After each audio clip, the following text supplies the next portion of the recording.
888-971-SAGE, 888-971-7243. I am Larry Elder. We are ReliefFactor.com studio. Colorado Governor Jared Polis, he is a Democrat, declares that the COVID-19 emergency is over, even as our governor in California imposing brand new mandates starting tomorrow. Speaking of our governor, he's now trying to empower private citizens to sue gun manufacturers over assault weapons. Two conservatives have ousted Democrat incumbents on a Houston school board. Ruh-roh. U.S. State Department says we have extracted 900 abandoned Americans from Afghanistan. What is the total number of people we should be extracting? One number puts it as high as 14,000, which means 900 really is kind of a drop in the bucket. NBC sports crew robbed while on assignment in Oakland. Cameras were taken. High-end designer and boutique stores closing in response to statewide smash-and-grab crime wave. And 64 confirmed dead, over 100 missing after tornadoes hit Kentucky. And I want to start there. As I mentioned, 64 confirmed dead, over 100 missing in Kentucky. Authorities believe the toll may increase to 80. As of today, over 100 Kentucky residents still unaccounted for. The storm, of course, struck other states, including Arkansas, Illinois, Missouri, Tennessee. Tens of thousands of people are without power, including about 30,000 homes in Kentucky. That candle factory in Mayfield, Kentucky, 94 survivors have been reached, 8 workers dead, another 8 are still missing. Now, it didn't take long before, and I knew this was going to happen, as happens every time there's a shooting. The left attributes it to whatever pet cause they want. In this case, of course, it's climate change. Here's what the FEMA administrator said about these hurricanes. This is going to be our new normal, and the effects that we're seeing from climate change are the crisis of our generation.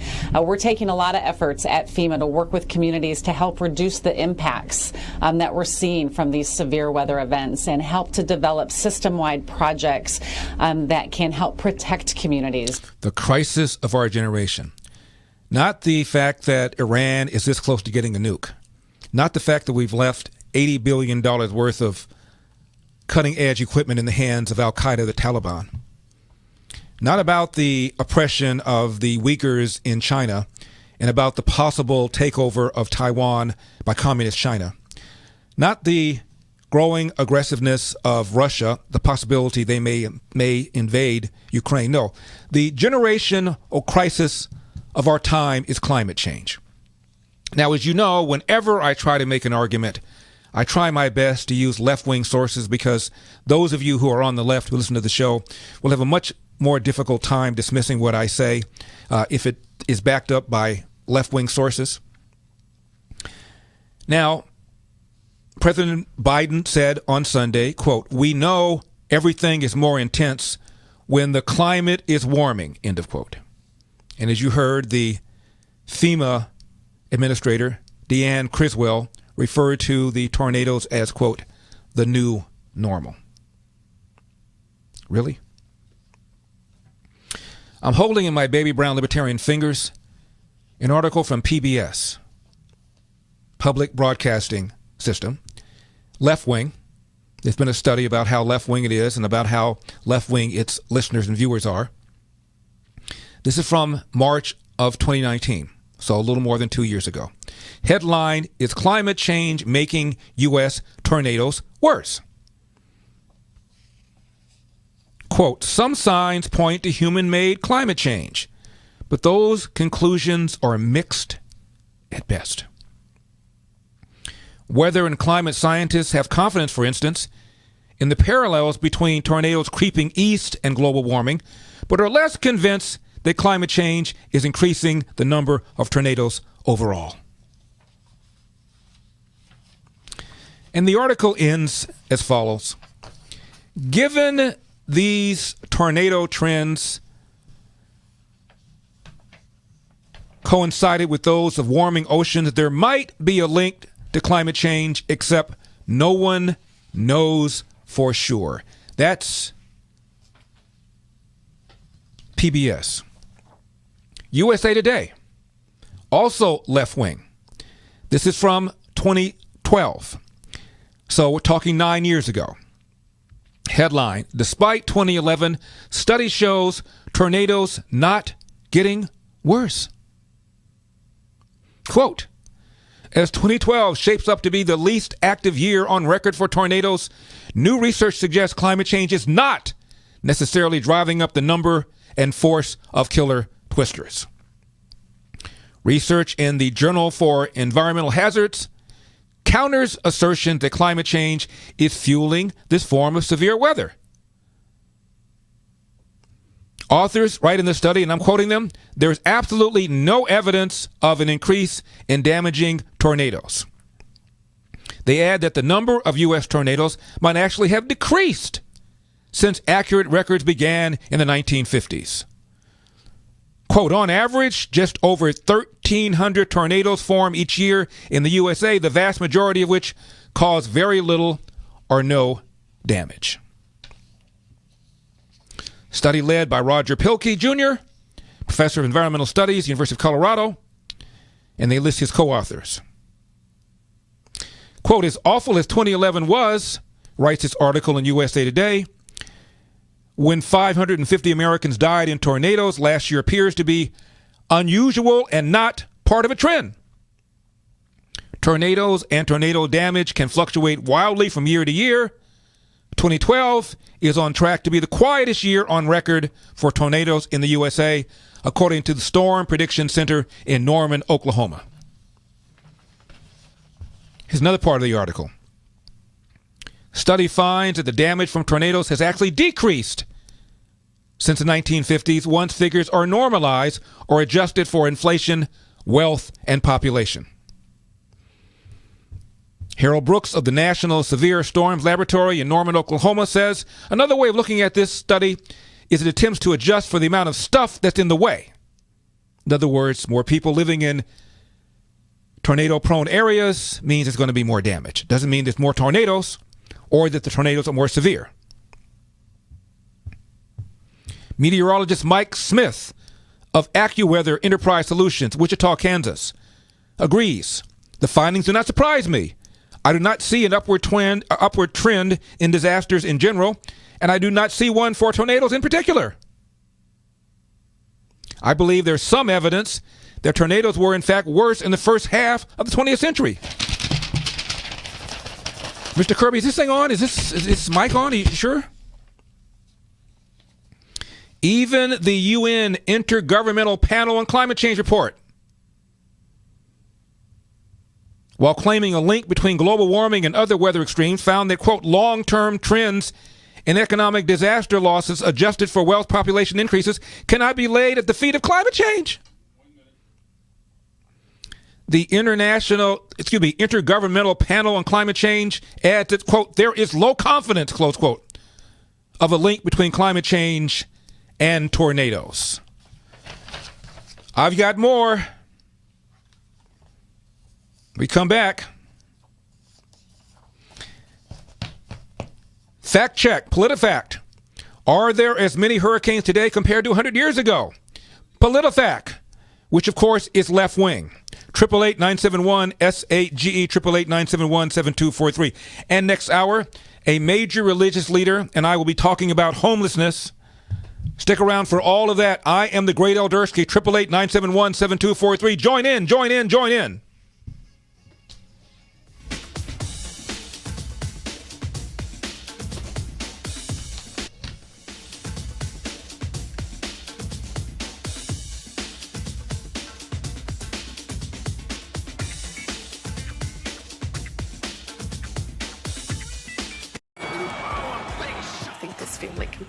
Every time you fall. Every time I take one step forward. Dylan Wright came in this morning. He wants to fight you. No one expected this out of him. Look for Salem Now in the App Store or go to salemnow.com. Trending now on The Larry Elder Show. So anyway, you start with that notion of 15,000 people under that bridge in Del Rio. 15,000, okay? These are the numbers released by DHS. Number returned to Haiti, 1,401. Number in Customs and Border Patrol custody, 3,206. Number remaining at the bridge in Del Rio, according to DHS, 3,881. So, I'm sorry, those three numbers that I just gave you are about 8,500. Where's the other 8,000? Where are they? And the answer might be St. Louis. That might be in the suburbs of Dallas and Fort Worth, right outside my door, because this is the plan. Do not let yourself be caught walking around saying, this Biden-Harris administration, they're just inept. They don't have a plan. Oh, yes, they do. Huge waves of a needy underclass pouring across our border so that you instantly need far more social services, far more government spending, because that is the crack pipe of the left. And then ultimately, all of these people are going to vanish into the tapestry of America, where they will eventually be normalized and ultimately, of course, energized for decades of grateful Democrat voting.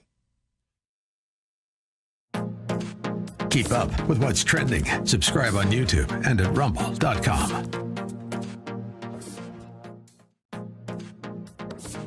Trending now on the Dennis Prager Show.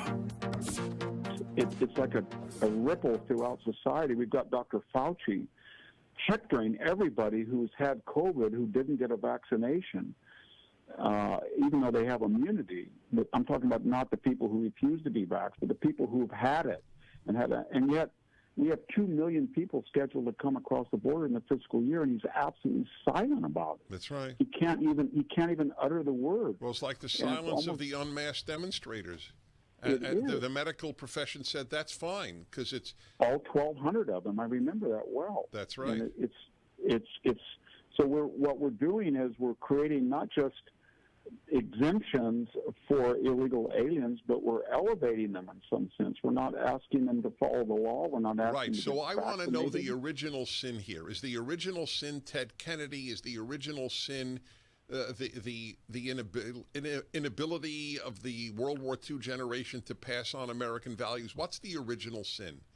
I think it's two things. It was the affluence and the leisure created by the 6%, just enormous affluence that was created, 6% a year GDP in the 50s and 60s, and we created the most leisured and affluent society, and it created certain expectations about human nature that create a guy like Ted Kennedy and create his idea that we're so wealthy, we're so powerful, we're so liberal, we're so wonderful that we're going to extend this and feel so good about ourselves and start deliberately.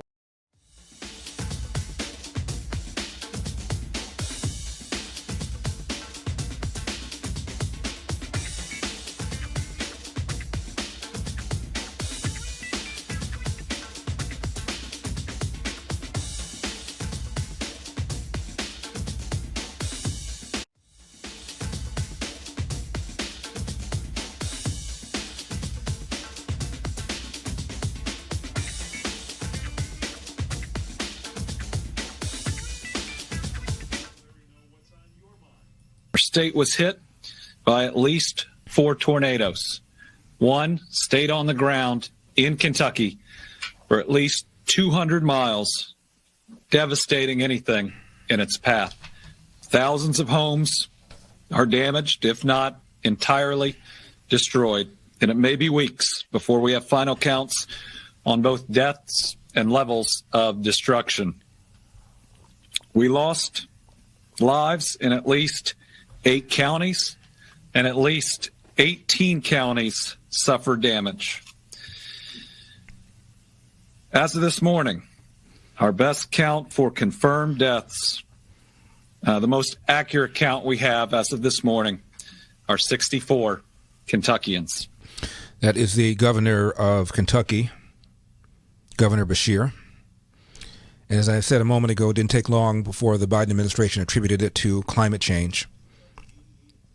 I believe they're up to 88 deaths at this point. 888-971-SAGE, 888-971-7243. I am Larry Elder. We are ReliefFactor.com studio. How can you believe it? Christmas is what, 11 days away. For many, many days now, I've been telling you about the thousands of children of prisoners that your donations will be helping this Christmas. We're talking about kids with a mom or dad or sometimes even both in prison, for whom Christmas might not be such a happy time without your help. So just go to my website, LarryElder.com, click on the Angel Tree banner at the very top to help bless a prisoner's child with a personalized gift from a parent and the gospel delivered as well. But today, let me introduce you to yet another child you're blessing. 8-year-old Joseph lives in Texas. His father in prison. But thanks to the awesome Angel Tree volunteers, Joseph's bond with his father continues to be strong, especially at Christmas time. I will write to my dad about what happened, and one Christmas gift I got from Angel Tree was a drawing pad. That was my favorite I got. I also got paint and colored pencils. I knew he knew what I wanted, and he got the right thing. My name's Joseph, and I love Angel Tree. Now, there are hundreds of thousands of kids just like Joseph who, through no fault of their own, will be out a mom or a dad this holiday season. But it only takes a gift of $25 to make Christmas special for one boy or one girl. Or you can bless 5 kids for just $125. But the most important thing is that we all give something. So please call my special donation number, 888-206-2763, 888-206-2763, or just go to my website, LarryElder.com, click on the Angel Tree banner at the very top, 888-206-2763, or go to my website, LarryElder.com, click on the Angel Tree banner at the very top. We're talking about the assertion that the severity and frequency of tornadoes, hurricanes, is due to climate change. Now, again, I try to use only left-wing sources. For example, there's a guy named Steve Malloy. He's a Trump EPA transition member. He said this, quote, "There is no evidence of any increase in tornado frequency or tornado intensity over the past 50 years. It's awful in the aftermath of such natural disasters that climate activists and their politicians first think in knee-jerk fashion of advancing the climate agenda rather than helping the victims," end of quote. Of course, he's a conservative. Who cares what he thinks? Bjorn Lomborg wrote a book called The Skeptical Environmentalist, and he is not a lefty. Quote, "Since 1950, he tweeted back in 2019, the number of U.S. violent tornadoes has more than halved, more than decreased by half." Again, ignore them because they're on the wrong side. So let's go back to the lefties. Fact check, PolitiFact. Left-wing organization, they fact-checked me when I've said things that have been correct. And of course, they've been wrong. But they're on the left. And so those of you who are independents and who are liberals, I'm sure you love PolitiFact and fact check. Headline, October 14 last year. Fact check. Are there as many hurricanes today compared to 100 years ago? Quote, "Hurricanes that reach U.S. land are happening about as often as they did 100 years ago. It's clear that skyrocketing population growth along the coast means storms today are more costly and destructive than 100 years ago." Jeff Masters, meteorologist for Yale Climate Connections, says it is true that the number of U.S. mainline landfalling Atlantic hurricanes has not changed appreciably in the past 100 years. There was one year, about a century ago, in 1916, when 9 tropical storms or hurricanes hit the U.S. mainland with Hurricane Delta. With Hurricane Delta, 10 have hit so far this year, meaning last year. Quote, "This year's busy season doesn't necessarily mean we should expect more storms. Computer modeling results of Atlantic hurricanes are inconclusive on whether or not climate change will cause an increase or decrease in the number of Atlantic hurricanes in a future weather climate."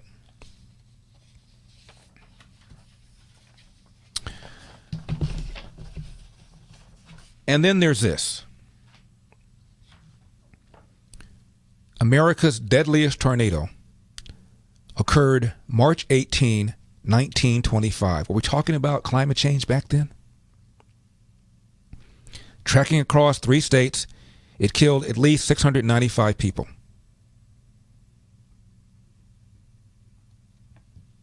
Again, were we talking about climate change back then? Here's what Tom Sowell said about global warming and it being manufactured by the left. Again, intellectuals in society, there is a spontaneous demand from the larger society for the end products of engineering, medical, and scientific professions, but the demand for public intellectuals is largely manufactured by the public intellectuals themselves. Yes. Explain that. How do they manufacture demand for their own services? Well, one thing is by making alarming predictions, offering solutions to our problems. And if they didn't do that, if Noam Chomsky had just kept on staying in linguistics, neither of us probably would have ever heard of Noam Chomsky. He would have been just as famous around the world among linguists, but nobody else would have heard of him. What do you make of global warming? I think it's a classic example of the need for crusades. Now, many people are shocked by these emails. I'm not at all shocked by them. I read the original UN study years ago, and I was just curious as to how they were going to deal with the question that the temperatures went up first, and then there was the increase in carbon dioxide. Right. Because you can't say that A causes B if B happened first. And so I read this, and I could see they were tiptoeing through the tulips in the way they phrased things and so forth.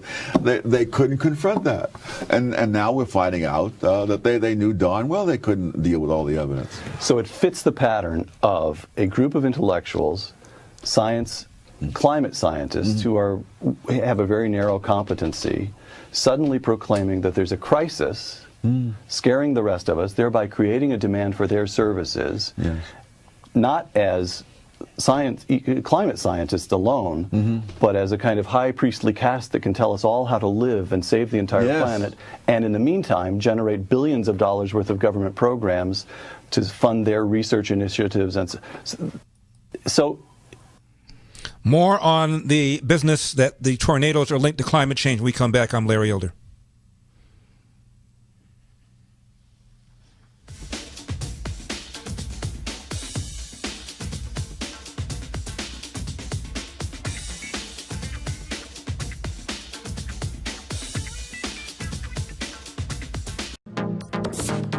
Trending now on America First with Sebastian Gorka. Mark Milley admitted yesterday that for that pathetic pseudo-journalist Bob Woodward, for his new blockbuster dishing book of scandal, Mark Milley gave him hours of interviews. Hours? Sorry. How busy should the chairman of the Joint Chiefs be? Just curious. As the Taliban is ready to take back Afghanistan, these are interviews he gave this stinking year. This year. As the Taliban is rising, as China is building its military, as Iran is threatening us, as Russia is being ever more militaristic, you're sitting down for hours with an avowed, rabid Democrat, quote-unquote, journalist to give inside scoops on how you stood up to President Trump by undermining the chain of command that you by the Constitution are not a part of? What the hell are you doing? Maybe those hours could have been spent, I don't know, reading the Long War Journal by our friend Bill Roggio, where he predicted in March that the Taliban would be in control and Kabul would fall. Maybe you would better spend your time reading books like Cynical Theories, reading the works of Chris Rufo about what critical race theory really is and why it's racism and bigotry. But oh no, you had to be a politician. Keep up with what's trending. Subscribe today at rumble.com. Trending now on America First with Sebastian Gorka. He is America. Captain America's trying, but nah, not so much. It's Superman. That's why kids have loved him. Adults have loved. When I saw Superman, I was, 8 years old, and I saw Christopher Reeve. You believed a man could fly. And I wanted to be an American, and now I am. But they've killed it. They killed James Bond in the new movie. Sorry, guys, spoilers. I've seen it. It's crap. Don't waste your time. They killed James Bond. Dead. Gone. Because I guess what? He was too sexy? Too toxic in his masculinity? Gone! Keep up with what's trending. Subscribe today at rumble.com. Trending now on The Charlie Kirk Show.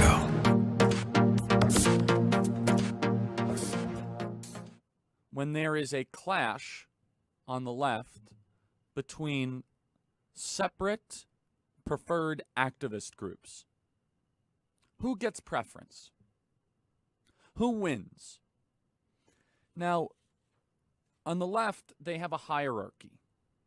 Not any different than a hierarchy that you would have in any sort of organization. You see, when the left has a moment of disagreement,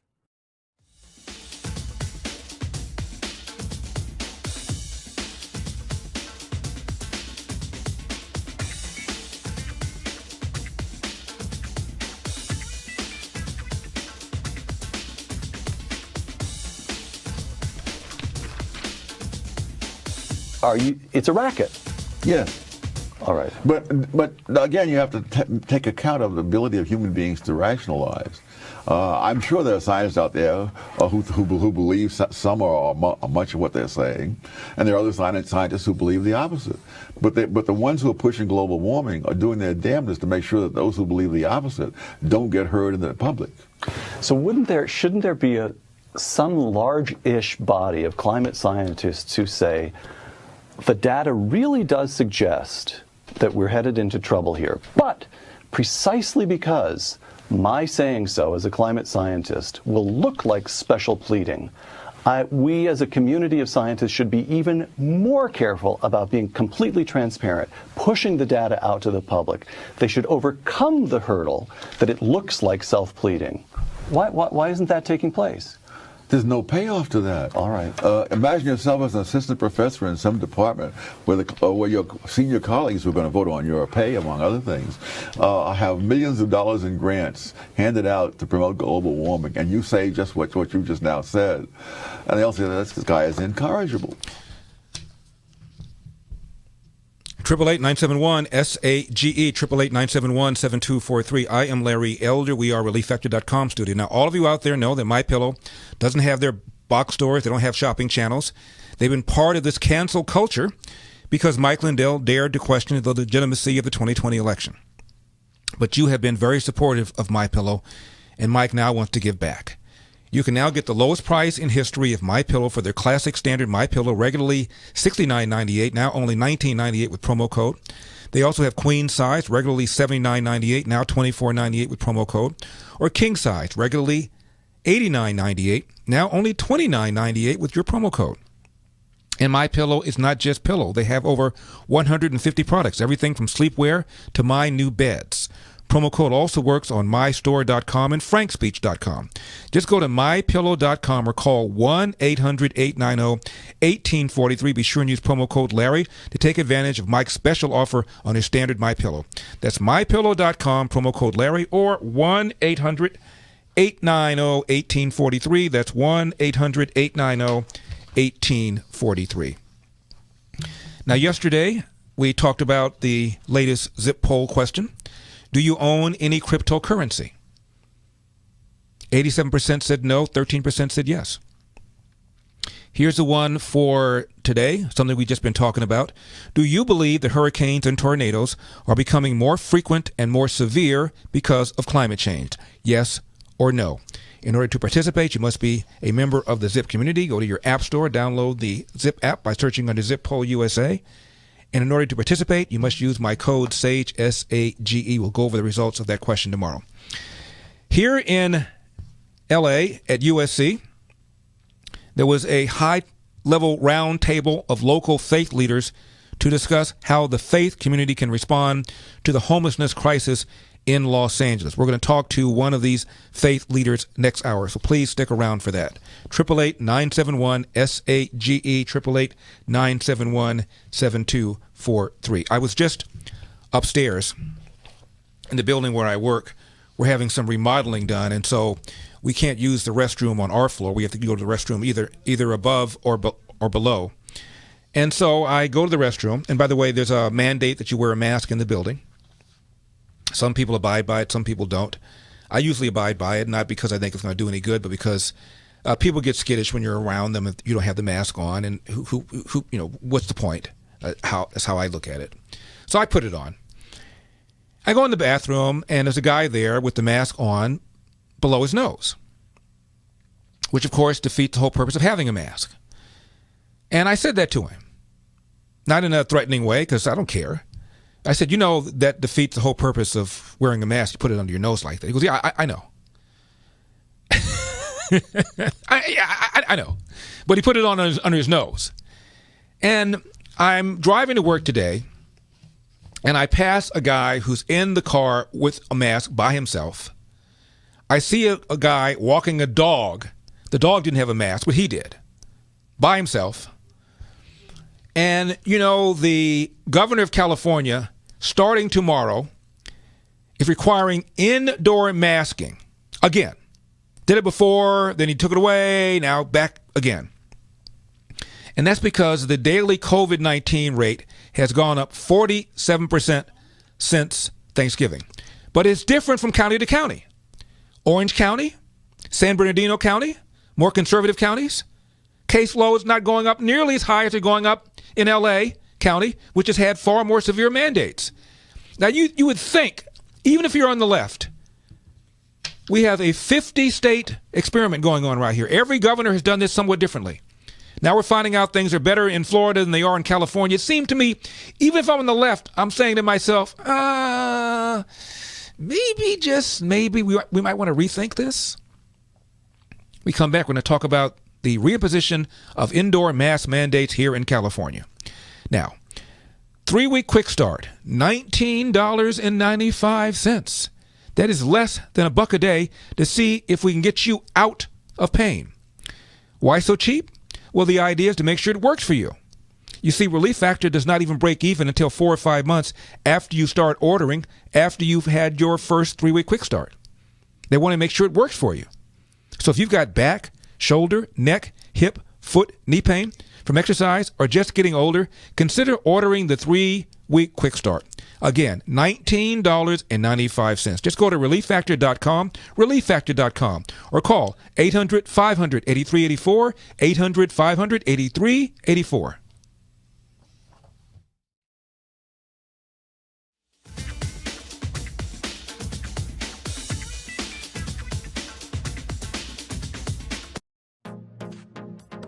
Trending now on the Mike Gallagher Show.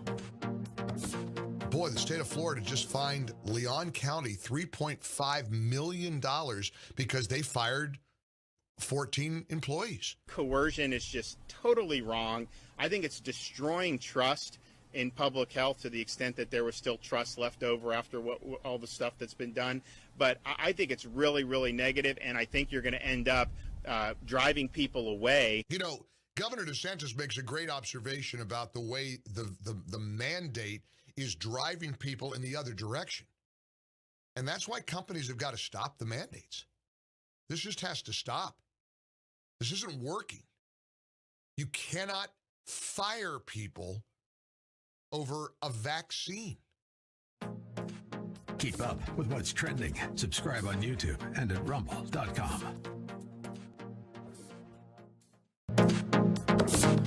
Trending now on America First with Sebastian Burka. He is America. Captain America's trying, but not so much. It's Superman. That's why kids have loved him. Adults have loved. When I saw Superman, I was what? 8 years old and I saw Christopher Reeve, you believed a man could fly. And I wanted to be an American, and now I am.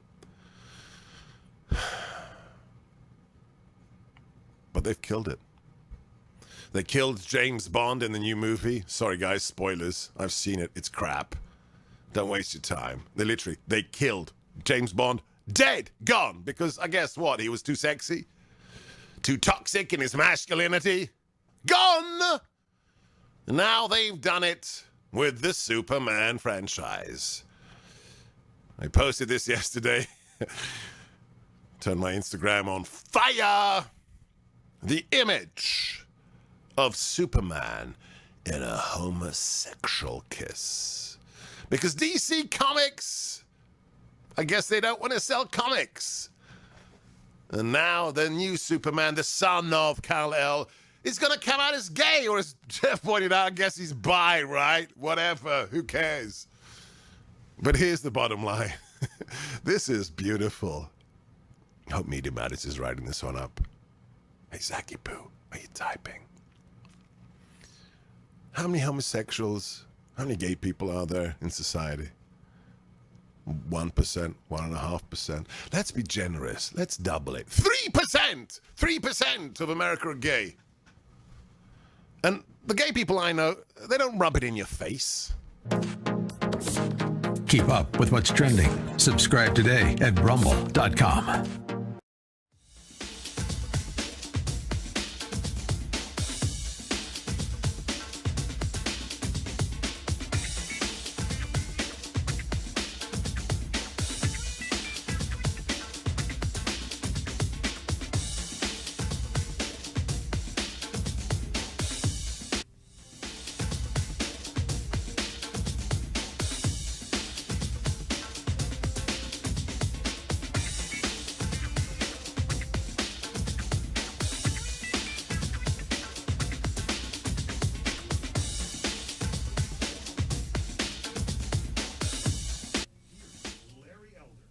Hi, Larry. I have a mask test, whether masks really work.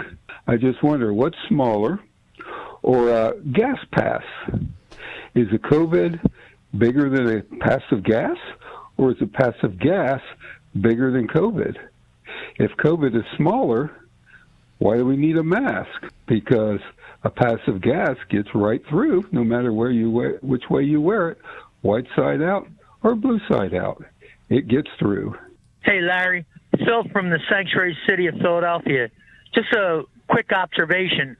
Does the mask mandate and the vaccine requirement, does that extend to all Americans, even those 300 plus that were left behind in Talibanistan, that have been abandoned by Biden in Talibanistan?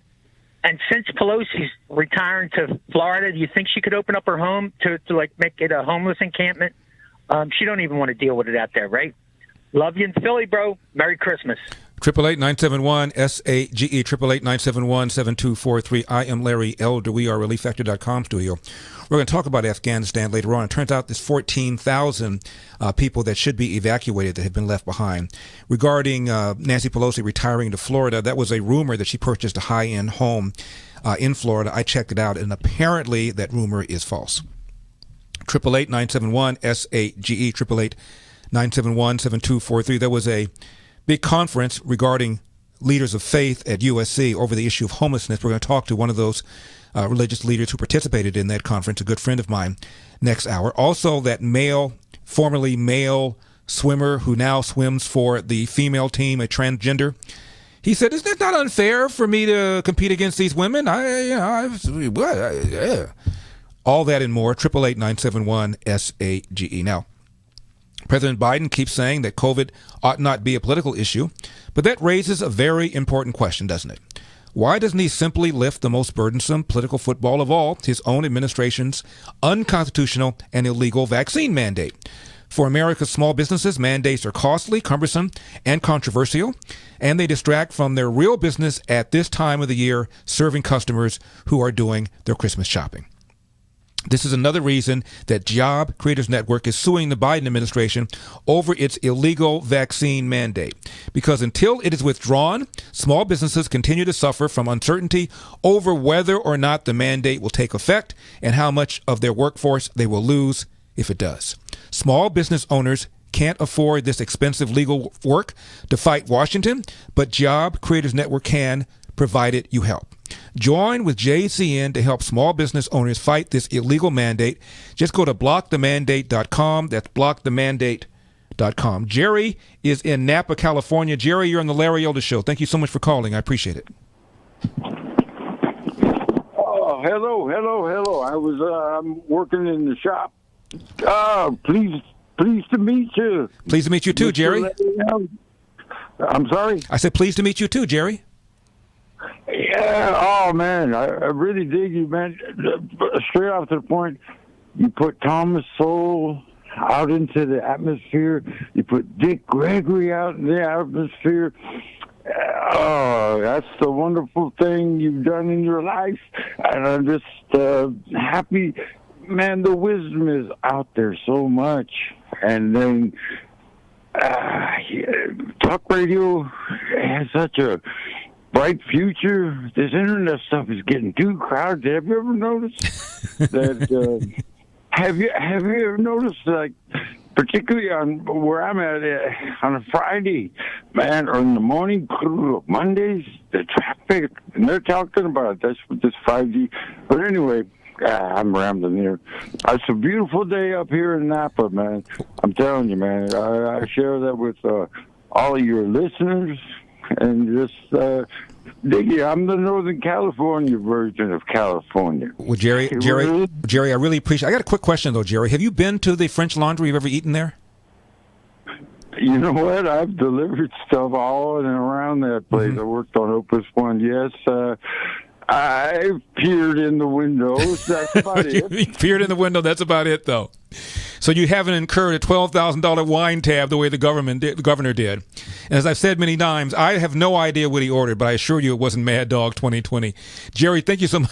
Thank you so much for the call, and I appreciate the enthusiasm. 888-971-SAGE. John is in Houston, Texas. John, you're on the Larry Elder Show. Thank you so much for calling. Yes, sir. You were talking earlier about storms and climate change. Right. Everyone tends to forget on a national level, not us down here, but of the hurricane that hit Galveston in 1900. Okay? Pretty much everybody knows the damage it did to Galveston. But if you research it, you will find that that storm maintained its integrity and went up through the central United States. And from what I heard, it still overturned ships in the Great Lakes. Right. You know, I know about that storm. That was before global warming. That's right. We haven't had one like that since. That's right. That of course was a hurricane. We're talking about tornadoes, but I remember that Galveston one, and it disproportionately, if I recall, really wrecked the black area of Galveston. It wiped out most of Galveston. Yeah. It was 6,000 people or something died. Something like that. John, thank you very much for that. I appreciate it. You're quite right. And that was before we were talking about climate change that used to be called global warming, and now they call it climate change because, you know, you can always justify anything on climate change. Global warming was unfortunate because sometimes things got colder. Oh, my God. Well, what are we going to do? Well, let's call it climate change instead of global warming. Now, as I mentioned a moment ago, California is reimposing indoor mask mandates because of an increase in COVID cases. Now, Florida did not have these kinds of mandates, and their cases, compared to California's, are going down. Here's what the governor of Florida recently said about mandates. Mandates and restrictions have not been effective, but they've been very costly, and I think the proof is in the pudding. You have people that want to come to Florida to vacation and buy homes. You don't have the opposite, where people are leaving free states to try to go to New York or some of these other places. He also talked about the lack of logic and science behind these restrictions. Well, what are we on, like day 700 of the 15 days to slow the spread? The fact of the matter is, I think we've learned, you give these people an inch, they will never let go. They are going to take a mile. They are going to restrict. They're going to mandate. They're going to lock you down. And we cannot accept that. Obviously, in Florida, we do not accept it. So there's no reason to be restricting or mandating anybody throughout our country. And the fact that this is still going on in these blue states and may even intensify over the coming weeks and months, it just shows you if you value your freedom in 2022, if you're in those states, you need to make your voice heard, and you got to do a change of direction, because I fear that they're going to continue to do this until they suffer at the ballot box. 3-week quick start, $19.95. That is less than $1 a day to see if we can get you out of pain. After that, well, we're talking about less than the cost of a cup of coffee a day for you to stay out of pain. The doctors who designed Relief Factor selected the 4 best ingredients, each of which are 100% drug-free ingredients. Back, shoulder, neck, foot, knee pain from exercise or just getting older, consider ordering the 3-week quick start. ReliefFactor.com, ReliefFactor.com. 800-500-8384, 800-500-8384.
Yeah, Larry, this is Lavina from Dallas.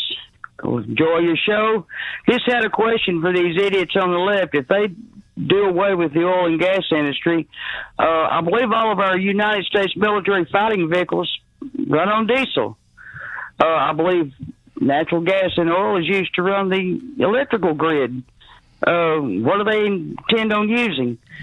And I've decided what's wrong with Joe Biden. Well, the poor old guy's just old. I think we need to replace him. 888-971-SAG, 888-971-7243.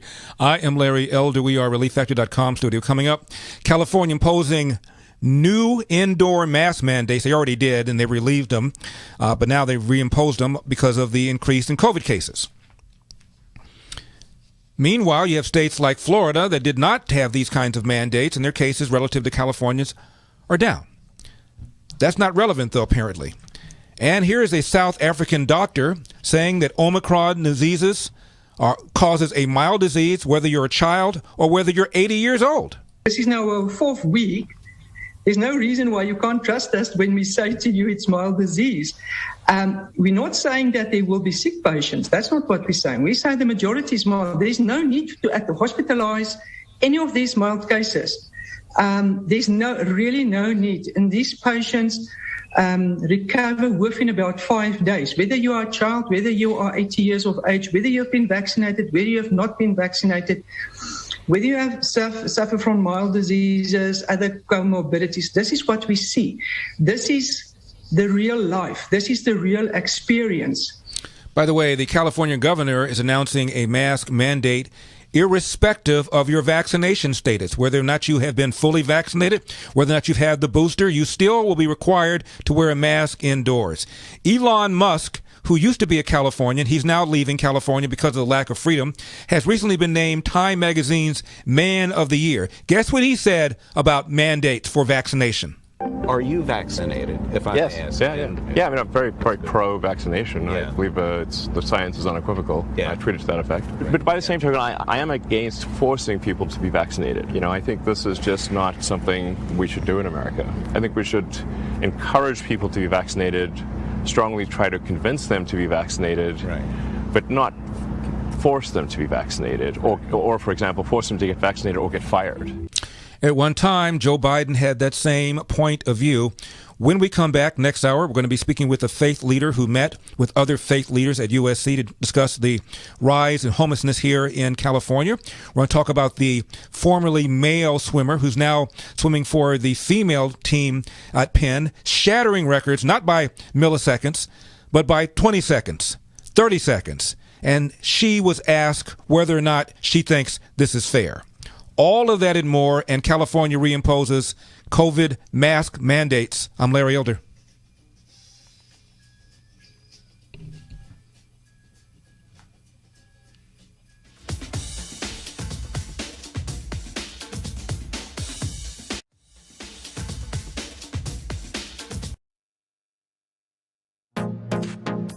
Trending now on The Hugh Hewitt Show. $85 billion worth of equipment. The entire budget, military budget of Russia for a year is $50 billion. Wow. And we left $85 billion worth of equipment in the hands of the Taliban. What do you make of that, Congressman Gallagher? Well, I do think it is clear that the Taliban violated the Doha Agreement. When I questioned General McKenzie, the CENTCOM commander, on this very point, and asked him whether the attack on Fox Chapman violated the Doha Agreement, he remarkably and astoundingly to me said no, it did not, which is crazy. I think it was a clear agreement. The other interesting thing that came out in my questioning of McKenzie is he confirmed the Washington Post report that the Taliban came to him and asked if we wanted to secure all of Kabul and not just the airport. And he didn't think that was significant enough to ensure that it got reported up the chain of command to the president himself. To me, that is a massive failure. I mean, that is something the president needed to know to influence his decision-making. And then finally, Hugh, we learned that the Taliban unit that was providing security around the Kabul airport at the time of the suicide bombing that killed 13 of our troops was a unit called Badri 313, which is the Taliban unit that specializes in suicide bombing. So this whole thing was a preventable fiasco because of the decisions that the Biden administration made. And for them to say they were bound by the Trump Doha agreement, I think does not hold water for precisely the reasons that the former president laid out. Keep up with what's trending. Subscribe on YouTube and at rumble.com.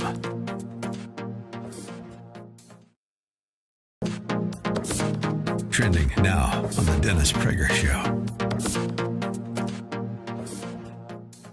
When I started teaching, I was only 25. I was only 7 years older than my students.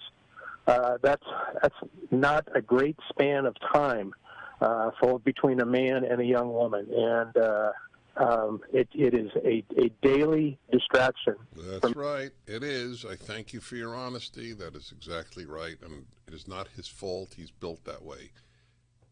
It's no more his fault than food is a distraction to the hungry. Okay? There was no difference between the two.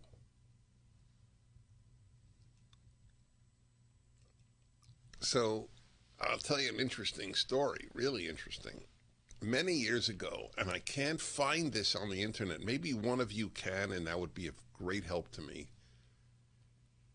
I only remember that he was from a university in Indiana, but I don't remember which university. What did it say, Sean?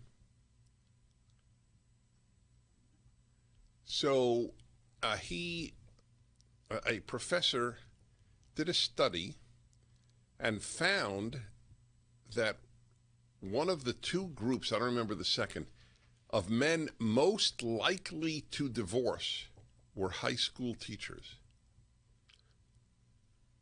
And I think college teachers. In other words, men around a great number of young women divorced at a greater rate than any other men. And I had that professor on with that study. So if you could find that, I could read it to you. Keep up with what's trending. Subscribe on YouTube today.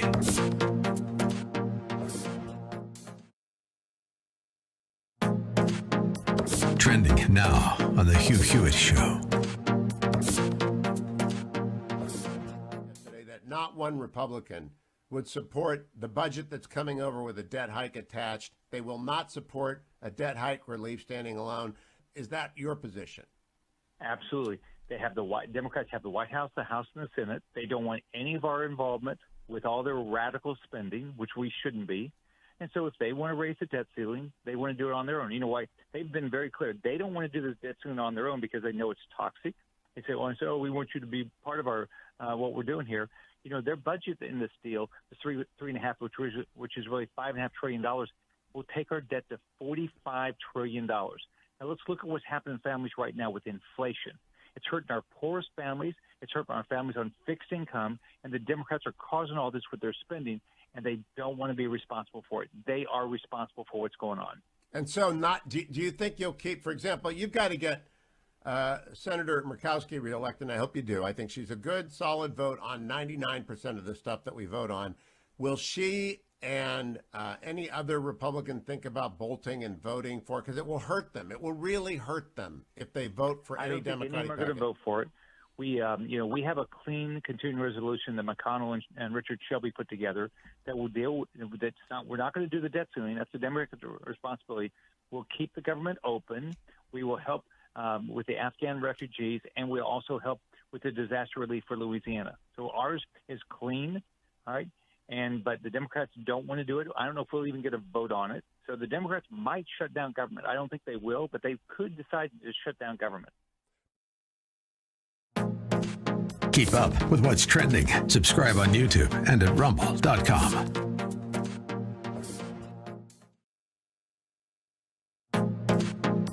Trending now on The Hugh Hewitt Show. It occurs that today, when we're talking, 22 of the 25 ranked colleges in national football by the AP are in red states: Alabama, Georgia, Ohio State. And in some of those 25 that are in purple states, like Penn State, are in the red part of the purple state. Only Oregon and San Diego State are in blue states. Do you have a theory? I do, as to why college football succeeds in red states far beyond the way it succeeds in blue states today? Well, I think it represents this. It doesn't, and it's unlike pro football, which has become performance woke art. I think a lot of people in these places incorporate going out to a Saturday football game as in the same sense as 4th of July or standing for the national anthem or singing God Bless America. It's a festive public ritual for red state America, and in a way that pro sports used to be, but now the NBA or the NFL, even Major League Baseball, has forfeited that. It's become a Hollywood-centric or celebrity-centric or New York-centric sport. So I think they're and actually.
GE, 888-971-7243. I am Larry Elder. We are ReliefFactor.com studio. My next guest participated in a roundtable of local faith leaders to discuss how the faith community could jointly respond to the homelessness crisis here in Los Angeles. One of those leaders will be joining us in just a few minutes. He, by the way, is the one who gave me the nickname Don Lorenzo. We're talking about the imposition of more mask mandates here in California. The Cato Institute is a libertarian think tank in Washington, D.C. I know the founder. And they just ranked California 48 out of 50 states in personal and economic freedom. By the way, California used to be at the top of the list for personal and economic freedoms. And they score it based upon fiscal policy, regulatory policy, and personal freedom, and California is now 48. For that reason, TV chef Gordon Ramsay is relocating his headquarters to Texas.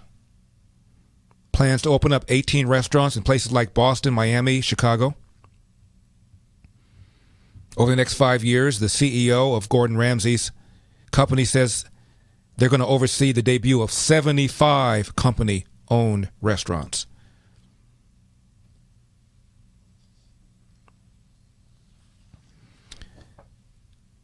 You know, California has a new bacon law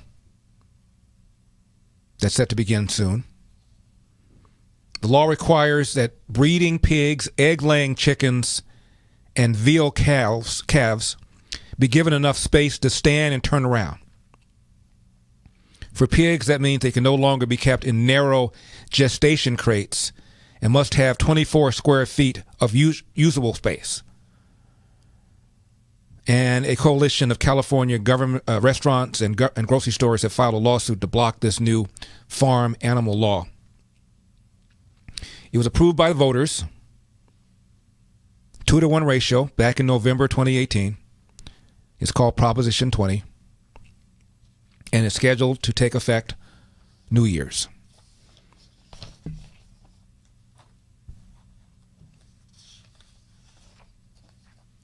Top American scientists are voicing alarm at California's new math curriculum.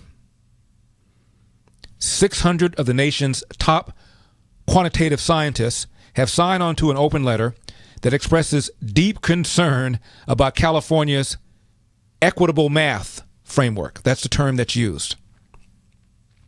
And it promotes the concept that working to figure out the correct answer is systemic racism, and is an example of white supremacy. I kid you not.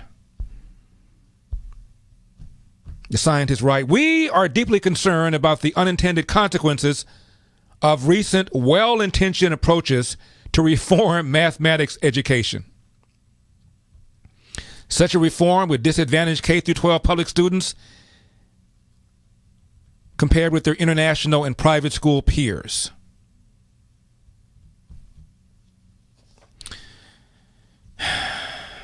Welcome to California. By the way, when AOC said she doubted that left-wing policies were causing a rise in smash and grab robberies, as you know, there's been a proliferation of those here in California, Fox News reached out to Democratic political leaders for their comment. Reached out to the governor for a comment. Reached out to Dianne Feinstein, the other senator from California, for a comment. Secretary Alex Padilla, who became senator after Kamala Harris became vice president, reached out to him.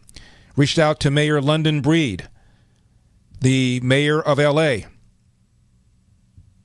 Nobody wants to respond to AOC's assertion that, we have to talk specifics because we're seeing a lot of these allegations of organized retail theft that are not really panning out. I believe it's something's happening, but the data doesn't back it up, she said. None of these Democrats wanted to respond to what she said. Welcome to California. Now, as I mentioned, in a few minutes, we're going to be speaking with a faith leader who participated in a high-level roundtable on the issue of homelessness.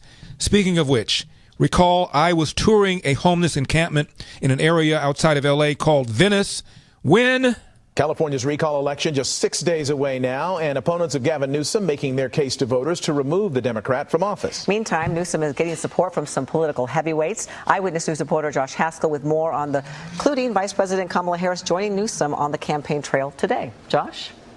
And we know that voting has been underway for a few weeks. The final day of voting, September 14th. Governor Newsom's help from Washington, D.C., it has arrived. Meanwhile, Larry Elder, when he visited Venice today, he got more than he bargained for. Larry Elder went to Venice Wednesday and toured a homeless encampment, but those who live at the encampment weren't happy to see the Republican candidate for governor.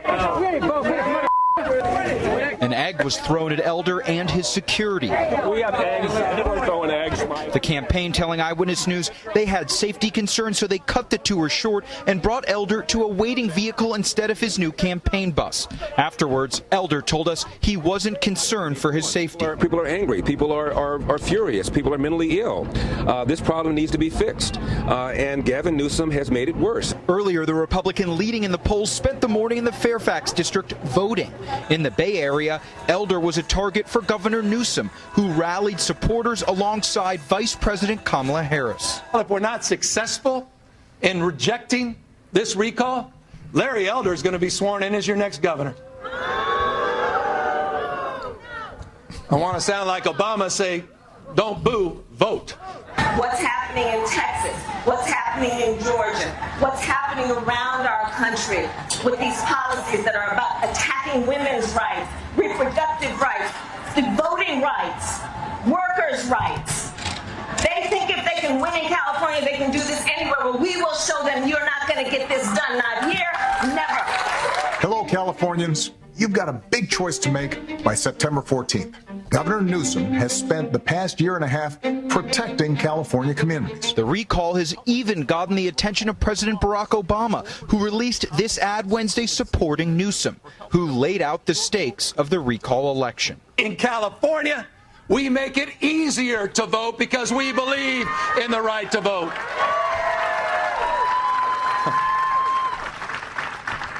You can't even believe I have to say that. And thankfully, no one was injured during that tour in Venice. President Biden, he plans to come to California early next week to campaign for Governor Newsom. Actually, somebody was injured. It happened about 45 minutes earlier, not in Venice, but another part of Los Angeles, when my team and I were holding a press conference. And we didn't make a big deal out of this because we didn't want copycatters. But I'll be talking about this in the book that I write about the campaign. About 45 minutes before this woman threw the egg at me, somebody drove by very slowly and shot at my campaign. It was fortunately a pellet gun as opposed to regular bullets, but one of them struck one of my security guys in the back. Another pellet went through a folder another security guy was holding in his hand. That could have easily gone through somebody's eye. That's the kind of thing that happened that day. And then 45 minutes later, this woman, apparently a white woman wearing a gorilla mask, threw an egg at me. And the LA Times had a headline that said, "Elder involved in an altercation in Venice." And there was a picture of me holding a campaign supporter, the daughter of Gloria Romero, the Democrat who crossed party lines and supported me over the issue of school choice. I was hugging her, but if you saw the picture, it was frozen, of course. So it appeared as if I was slapping her. And if you just read the article and saw the picture, you would assume that the altercation the headline referred to was my slapping this woman. This is the way the great Eldersky was treated by the mainstream media here in California, particularly by the LA Times and the Sacramento Bee. Coming up, we're going to talk to a faith leader who participated in a roundtable discussion hosted by USC about what to do about the growing problem of homelessness that Gavin Newsom has made worse. I'm Larry Elder.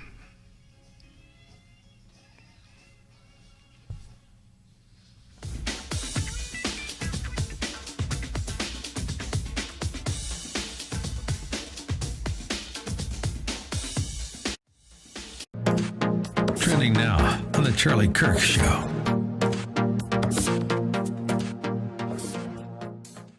When there is a clash on the left between separate preferred activist groups, who gets preference?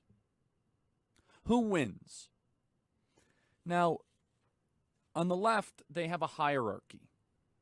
Not any different than a hierarchy that you'd have in any sort of organization. You see, when the left has a moment of disagreement or conflict, it is very important to realize that there is a structure of what matters more than something else. I wrote a piece for humanevents.com where I wrote, it was literally called, "This Matters More Than That." Now, a great example of this is when Fauci, the lockdown artist, the anti-freedom activist, mad scientist, who is the best example of the technological and scientific elite that the left worships. When he was even confronted by a talk show host, where they asked Fauci, they said, "So do you think that young people should stop hooking up via Tinder and basically having very promiscuous relationships?" And Fauci said, "Well, you have to understand there's some risk to that." He didn't denounce it because he understood that if he came out against promiscuous behavior for young people, there'd be a revolution. Keep up with what's trending. Subscribe on YouTube today. Trending now on The Charlie Kirk Show. But the issue that is animating conservatives, animating moderates in a way that is unexpected, that is moving people in massive numbers in the state of Virginia and nationally, is education. It's the number one issue. 77% of conservatives say that curriculum and education is a major issue. 51% of liberals say that it's a major issue. You go through the polling in Virginia. How much of a factor is each of these choices for your choice of governor?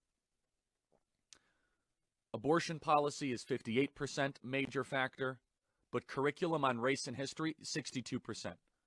Now, the number one issue is Virginia's economy still, but getting up there is crime and safety in Virginia. These are pretty good numbers, I have to say, for a Republican, meaning like these are issues that Republicans usually do very well with. And now we're in this circumstance where Democrats, people on the left, on television are no longer able to hide. They are trying to change the baseline of what is the new normal, the Great Reset, if you will. They are trying to propagandize you and gaslight you into saying, well, of course, parents don't have any say over their kids' education. They never used to say this. They used to hide it. They used to disguise it. They used to camouflage it. Now they're outright saying it. Virginia gubernatorial candidate Terry McAuliffe has come out and he said in his debate,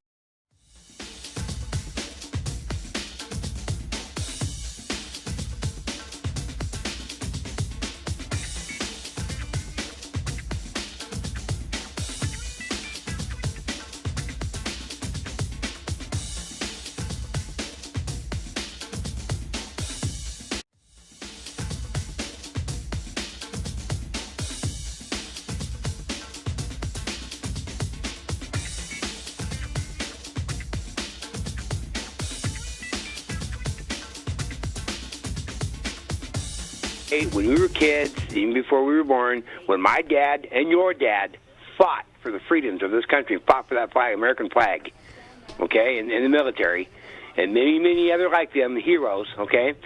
You had the people running around in the flowers and the long hair and the hippies and fighting this and fighting that, causing chaos in the streets, fighting against our guys fighting for the flag. Well, those people, such as the Clintons, have cut their hair, took off their flower shirts and put on suits, went gray, got old, but they have the same mindset today. And they are now running our country today. And this is what we get. Okay, those people that were running around the streets in San Francisco and that in the 60s are now running those kids are now running our country. And their kids are running our country. 888-971-SAGE, 888-971-7243. I am Larry Elder. We are ReliefFactor.com studio. My next guest, the credentials are so long, we can only give you the highlights. By the way, his proposal for the homeless problem is up on LarryElder.com. He participated in a roundtable discussion of local faith leaders on what to do about the homelessness crisis here in Los Angeles. He is Dean of St. Sophia Cathedral and Greek Orthodox Community of LA since 1995. Along with other members of the cathedral, he spearheaded a drive for major renovation of the cathedral grounds and the adjacent buildings and area of this working class area of Los Angeles. He's founder of the Kids in Cancer program for needy children suffering with cancer. The Kids in Cancer program also offers summer camping programs in Fresno, Portland, Oregon, Seattle. He worked as an administrator at University of New Mexico, California. There he taught Latin American affairs, served as assistant dean of admissions. He speaks 3 languages. He served as chaplain, president of the Valley Children's Hospital Foundation in Fresno. At Children's Hospital, led a fundraising drive to build a new $170 million facility, which is now in operation as the nation's premier children's hospital. He has a master's in philosophy, University of New Mexico, master's in theology, Loyola Marymount University.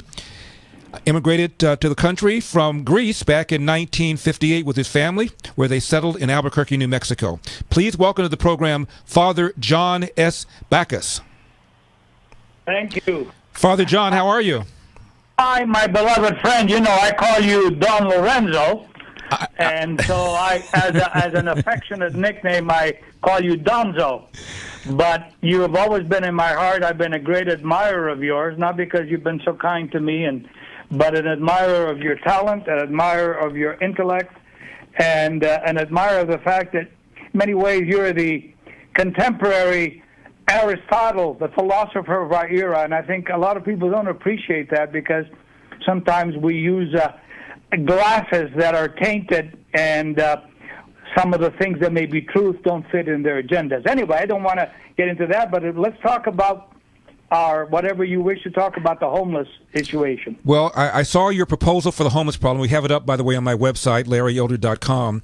And I know you met with other faith leaders to discuss what to do about this problem. What have you decided? What are your thoughts? What are we going to do about this?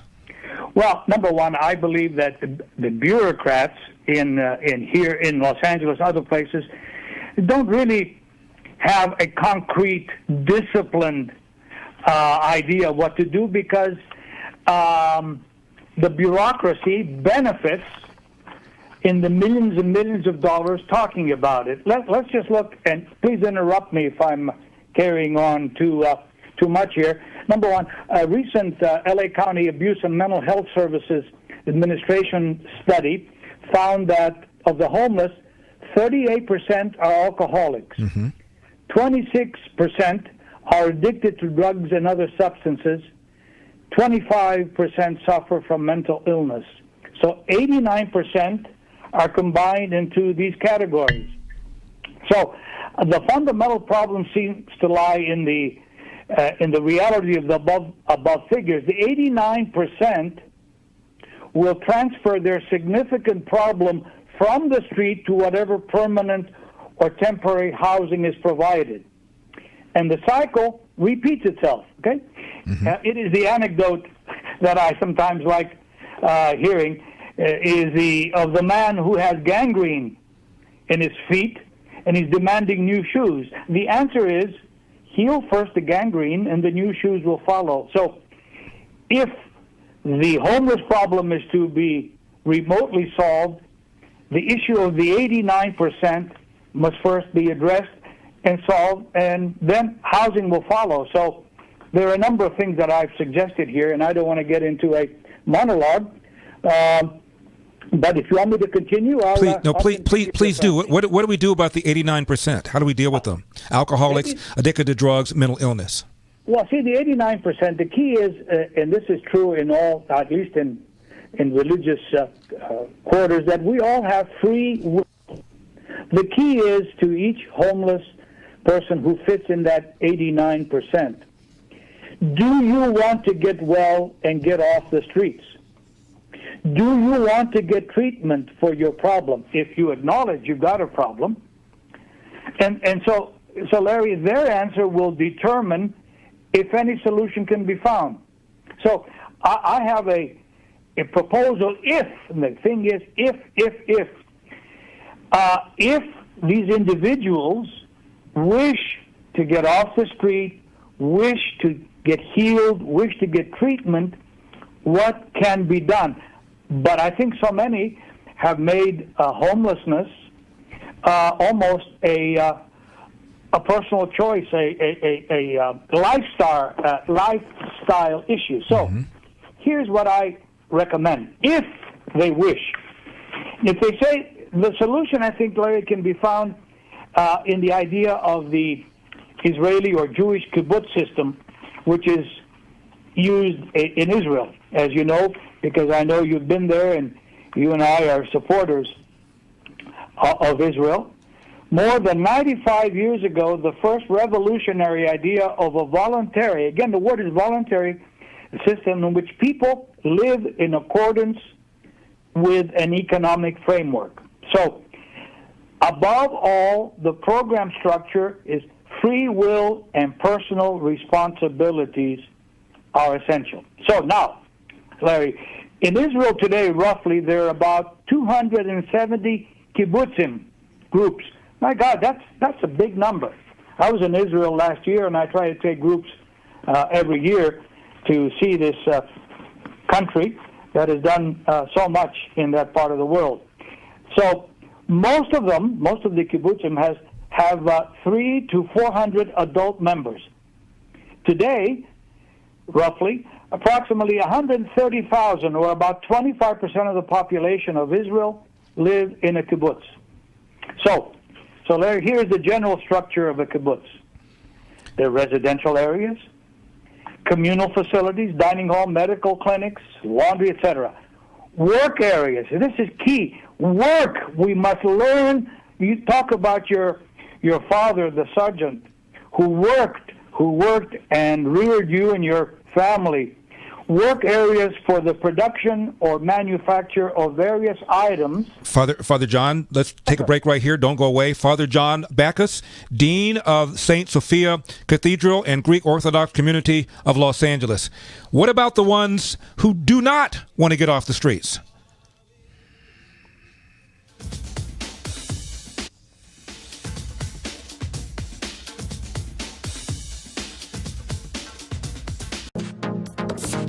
Trending now on the Dennis Prager Show. When I started teaching, I was only 25. I was only 7 years older than my students. That's not a great span of time for between a man and a young woman, and it is a daily distraction. That's right. It is. I thank you for your honesty. That is exactly right. And it is not his fault. He's built that way. It's no more his fault than food is a distraction to the hungry. Okay? There is no difference between the two.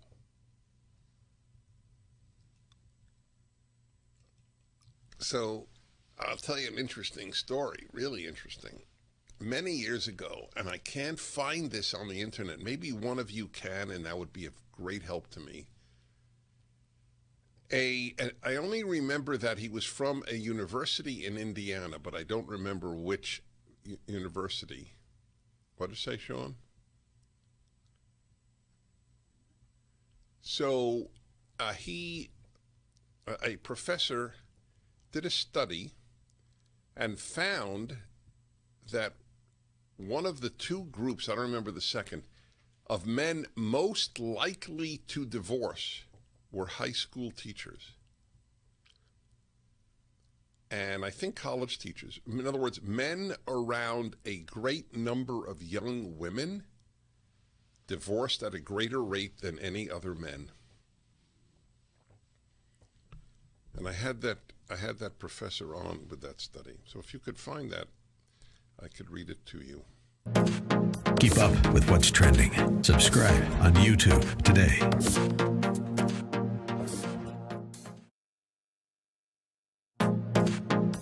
Trending now on the Hugh Hewitt Show. Yesterday, that not one Republican would support the budget that's coming over with a debt hike attached. They will not support a debt hike relief standing alone. Is that your position? Absolutely. Democrats have the White House, the House, and the Senate. They don't want any of our involvement with all their radical spending, which we shouldn't be. And so if they want to raise the debt ceiling, they want to do it on their own. You know why? They've been very clear. They don't want to do this debt ceiling on their own because they know it's toxic. They say, oh, we want you to be part of our what we're doing here. You know, their budget in this deal, the $3.5, which is really $5.5 trillion, will take our debt to $45 trillion. Now let's look at what's happening in families right now with inflation. It's hurting our poorest families. It's hurting our families on fixed income. And the Democrats are causing all this with their spending, and they don't want to be responsible for it. They are responsible for what's going on. And so do you think you'll keep, for example, you've got to get Senator Murkowski reelected, and I hope you do. I think she's a good, solid vote on 99% of the stuff that we vote on. Will she and any other Republican think about bolting and voting for it? Because it will hurt them. It will really hurt them if they vote for any Democratic package. I don't think any of them are going to vote for it. We have a clean continuing resolution that McConnell and Richard Shelby put together that will deal with. We're not going to do the debt ceiling. That's the Democratic responsibility. We'll keep the government open. We will help with the Afghan refugees, and we'll also help with the disaster relief for Louisiana. So ours is clean, all right? But the Democrats don't want to do it. I don't know if we'll even get a vote on it. So the Democrats might shut down government. I don't think they will, but they could decide to shut down government. Keep up with what's trending. Subscribe on YouTube and at rumble.com.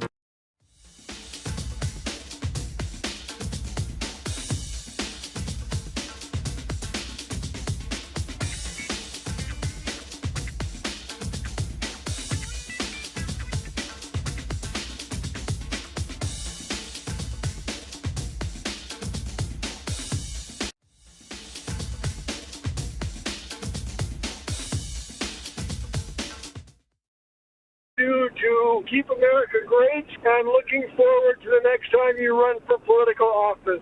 Hey, Mr. Elder, this is Cyrus. Absolutely love the show. Love all your work. Keep up the good stuff. And, just keep up the good fight. California will get you back. Hey, Larry, this is Leon in New Jersey. Just letting you know, thank you for having the courage to run for governor. Thank you for being really the sage of radio. 888-971-SAGE, 888-971-7243. I am Larry Elder. We are ReliefFactor.com studio. Later on, we're going to talk about the University of Pennsylvania formerly male swimmer who's now swimming as a female, smashing all the records, and she feels it's no problem. My guest's proposal for the homeless problem is up on my website, LarryElder.com. He is Father John Backus. Father John, I get that 89% are alcoholics, addicted to drugs, suffer from mental illness. I get that the first question is, do you want to get off the streets? If the answer is yes, there are all sorts of things that can be done. I just recently spoke with and interviewed Sheriff Alex Villanueva, LA County, and he says one of the things about Proposition 47 that people forget is not just the part that allows you to steal up to $950 without fear of going to jail.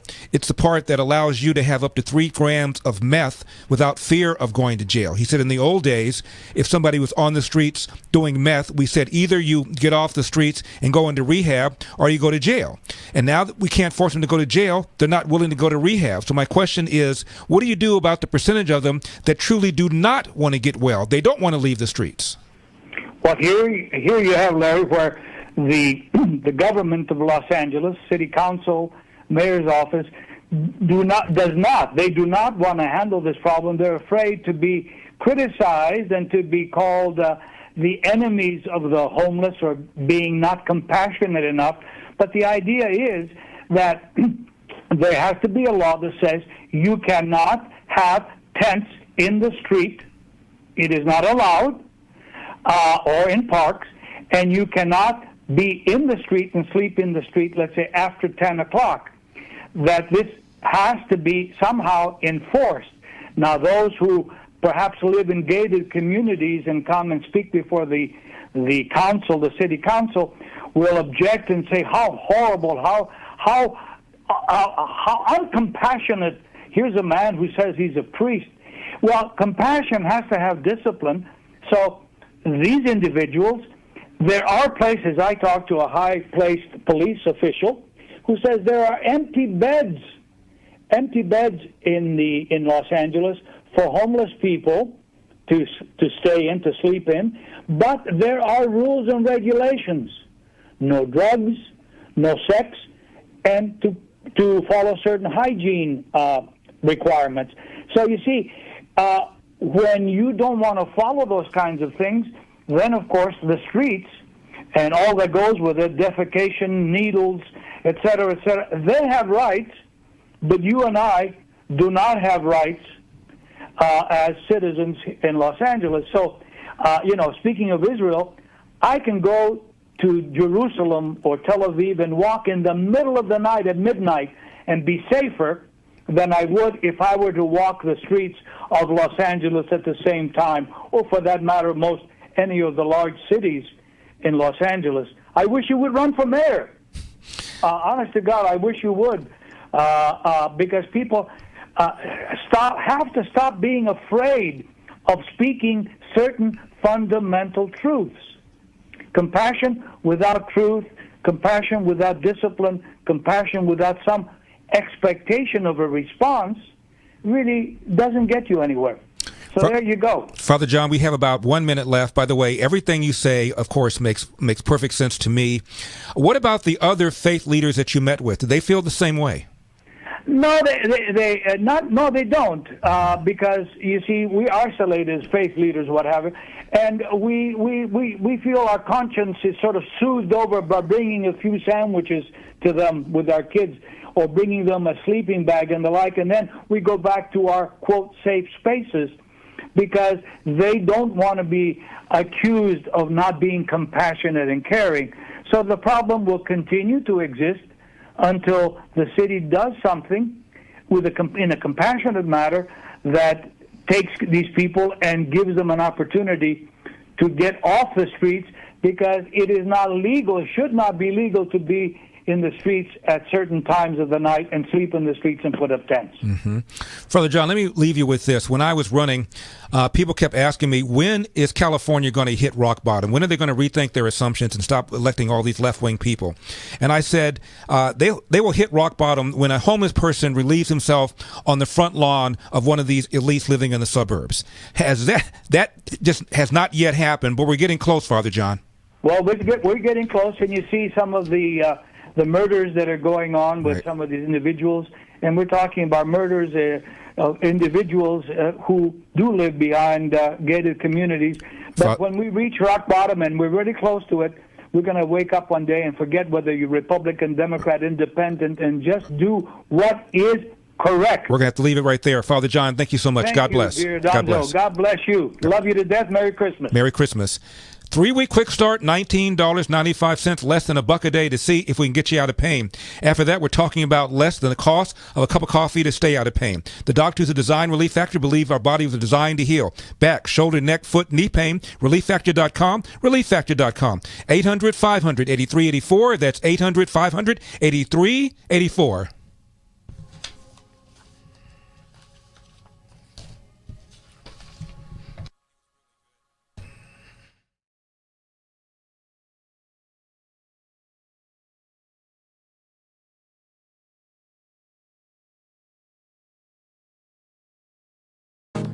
Trending now on America First with Sebastian Gorka.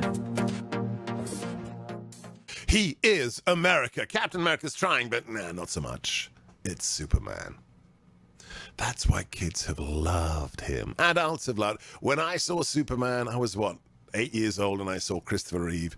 You believed a man could fly. And I wanted to be an American. And now I am. But they've killed it. They killed James Bond in the new movie. Sorry, guys, spoilers. I've seen it. It's crap. Don't waste your time. They killed James Bond. Dead. Gone. Because I guess what? He was too sexy? Too toxic in his masculinity? Gone! Now they've done it with the Superman franchise. I posted this yesterday. Turned my Instagram on fire. The image of Superman in a homosexual kiss. Because DC Comics, I guess they don't want to sell comics. And now the new Superman, the son of Kal-El, is going to come out as gay, or as Jeff pointed out, I guess he's bi, right? Whatever, who cares? But here's the bottom line. This is beautiful. I hope Media Matters is writing this one up. Hey, Zachy Poo, are you typing?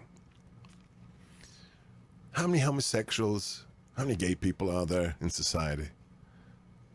1%, 1.5%. Let's be generous. Let's double it. 3%! 3% of America are gay. And the gay people I know, they don't rub it in your face. Keep up with what's trending. Subscribe today at rumble.com. Trending now on America First with Sebastian Gorka. Mark Milley admitted yesterday that for that pathetic pseudo-journalist Bob Woodward, for his new blockbuster dishing book of scandal, Mark Milley gave him hours of interviews. Hours? Sorry.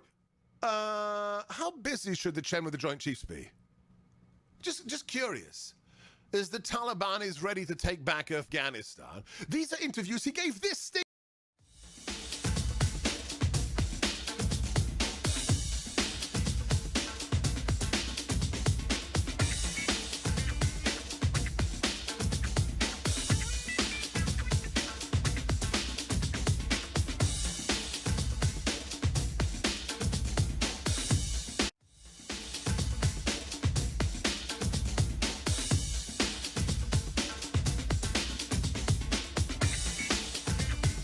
Several times, actually down at the Vietnam Wall in Washington, D.C., where he would spend his Saturdays, weekend, and just greeting Vietnam Wall visitors and the memorial visitors. And we need more patriots like him.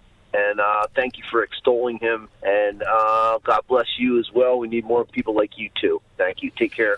888-971-SAGE, 888-971-7243. I am Larry Elder. We are ReliefFactor.com studio. Well, Bob Dole made a kind of sacrifice that I've never made before. And you're right, he was a great man. 888-971-SAGE, 888-971-7243. I'm Larry Elder. We are ReliefFactor.com studio. Can you believe it? Christmas is, 11 days away? Now, for many, many days now, I've been telling you about the thousands of children of prisoners that your donations will be helping this Christmas season. Kids with a mom or a dad in prison, sometimes even both, for whom Christmas might not be such a happy time. At least not without your help. You can help by going to LarryElder.com and click on the Angel Tree banner at the very top to help bless a prisoner's child with a personalized gift from their parent and the gospel delivered as well. But for today, let me introduce you to just one of the kids you're helping. 8-year-old Joseph. He lives in Texas, and his father, unfortunately, behind bars.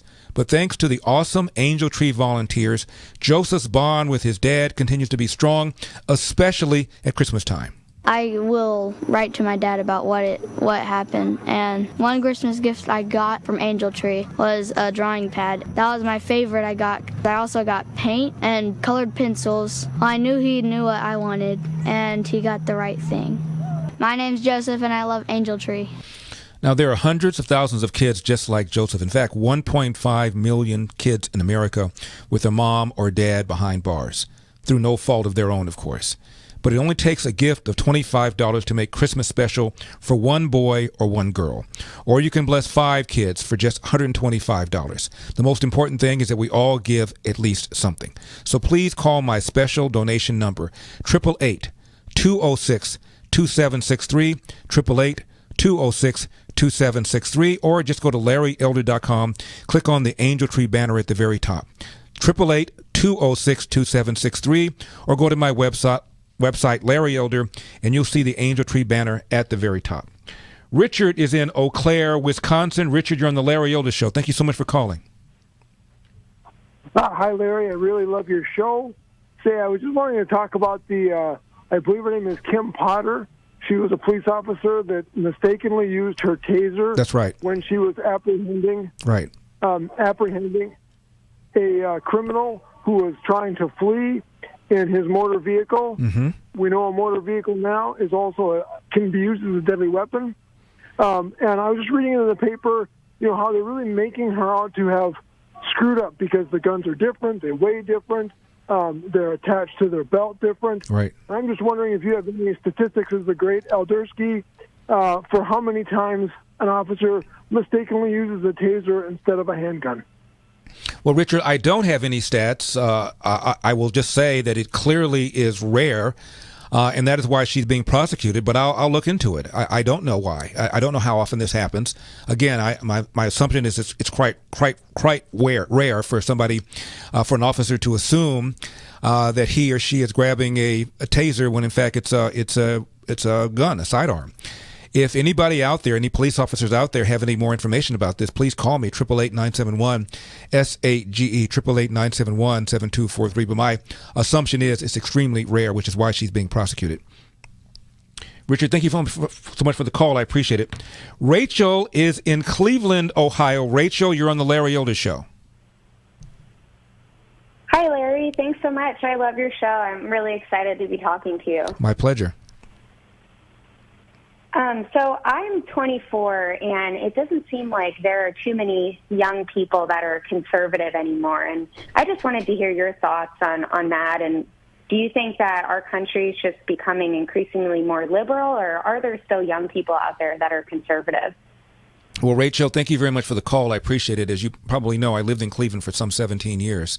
I'm quite fond of that city. Well, I have mixed emotions. It depends kind of almost on my day, almost on my mood. The fact that Joe Biden got elected, the fact that 83% or so of Americans believe that Donald Trump is a racist.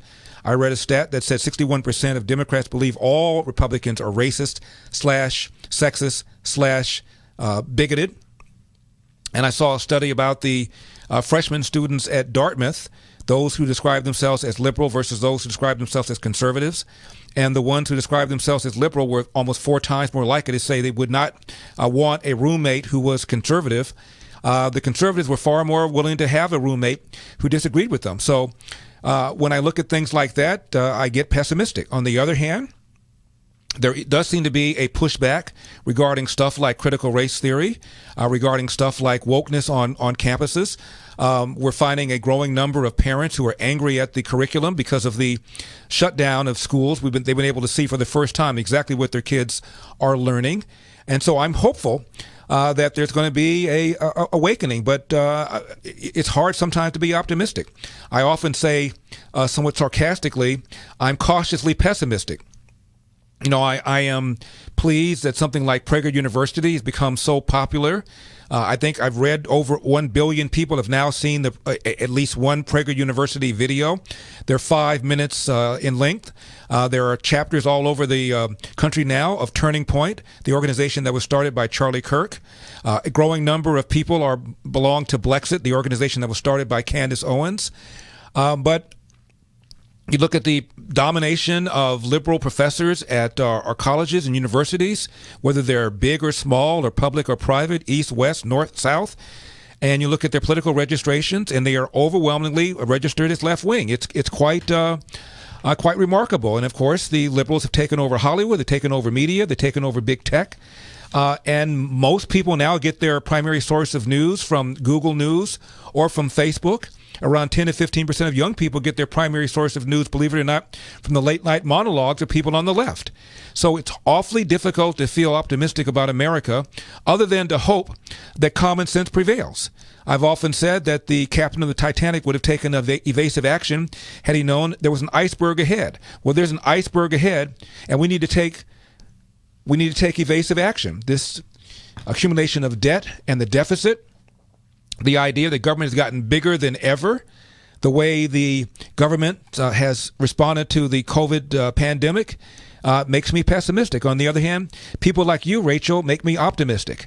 And the idea is to always, always, always tell the truth, adhere to our values, and let's hope that common sense someday prevails. Rachel, thank you very much for the call. AT&T, Verizon, T-Mobile, These are overpriced wireless carriers. How about getting a new iPhone for just $479 from Pure Talk? That's right, through the end of the year, iPhone 12, just $479. Same great coverage as the big guys, but the average family saves $800 a year. Make the switch with Pure Talk's 30-day risk-free guaranteed. You've got nothing to lose. Unlimited talk, text, 6 gigs of data for just $30 a month. And like I said, iPhone 12, just $479. From your cell phone, dial pound 250, say Larry Elder, to save an additional 50% off your first month, plus save on a new phone. That's pound 250, say Larry Elder, pound 250, say Larry Elder. Some restrictions apply. Call for details.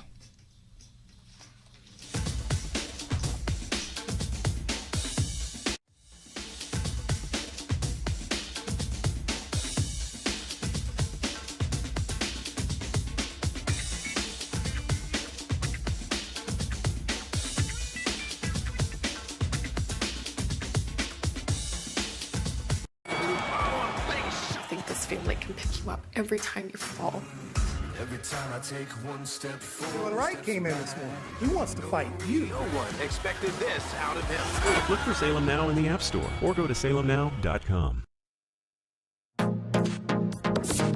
Trending now on The Larry Elder Show. So anyway, you start with that notion of 15,000 people under that bridge in Del Rio. 15,000, okay? These are the numbers released by DHS. Number returned to Haiti, 1,401. Number in Customs and Border Patrol custody, 3,206. Number remaining at the bridge in Del Rio, according to DHS, 3,881. So, I'm sorry, those three numbers that I just gave you are about 8,500. Where's the other 8,000? Where are they? And the answer might be St. Louis. That might be in the suburbs of Dallas and Fort Worth, right outside my door. Because this is the plan. Do not let yourself be caught walking around saying, this Biden-Harris administration, they're just inept. They don't have a plan. Oh, yes, they do. Huge waves of a needy underclass pouring across.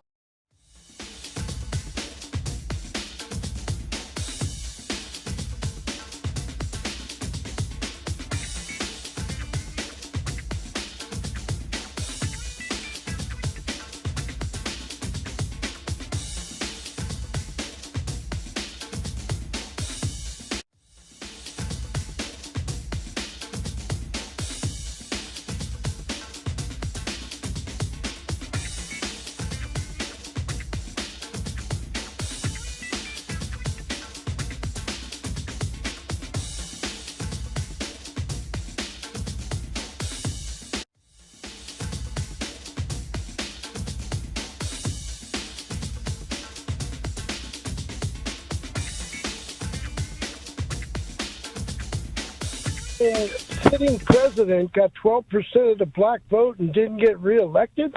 Wow. And how did Alec Baldwin kill somebody with a gun that he didn't pull the trigger on?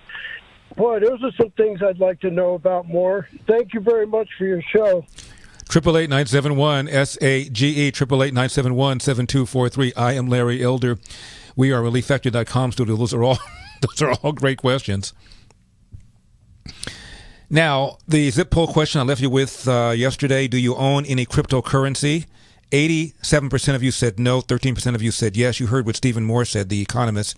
He recommended at least some crypto. He said he was thinking about buying it himself, and at least some gold. Now, the one for tonight, we'll go over the results tomorrow. Do you believe that hurricanes and tornadoes are becoming more frequent and more severe because of climate change? Either yes or no. In order to participate, you must be a member of the Zip community. Go to your app store, download the Zip app by searching under Zip Poll USA, and be sure and use my code SAGE, S-A-G-E. We will go over the results tomorrow. Christopher is in Louisville, Kentucky. Christopher, you're on the Larry Elder Show. Thank you so much for calling. Hey, sir. I just want to tell you what a wonderful job you're doing. Can you hear me? I hear you fine. You can hear me? I hear you. Sir. Yeah, I hear you fine, Christopher. as a black man with African descendants, a veteran under the Reagan administration. I was born in 1964. My dad was in the Vietnam War when I was born. Mm-hmm. We love you here in Louisville. I have a good friend named Rick Howland. He does a show called Black-Hearted Conservatives on Sunday here in Louisville on 970. And we love you, man. The thing I want to say to you is there's another thing that we have a problem here in Louisville, Kentucky that you address. The lack of black dads. I didn't know the statistics were so high when you said 75%. Mm-hmm. And the Jefferson County public school systems of Louisville, Kentucky, over 75% of black children are failing. And the pastor of the church I attend, Jerry Stevenson, the Midwest Church of Christ, we've been fighting for almost 20 years for school choice. Parents need school choice. Absolutely, Christopher. And the stats for how many kids are in households without a dad is around 85% in Richmond, Virginia. 85%. Read that some years ago. Let me see if I can dig it out during the break. God bless you, Christopher. Thank you for having my back. I've got yours. 888-971-SAG. Male transgender swimmer has no problem with destroying the records set by female swimmers. University of Pennsylvania, don't go away.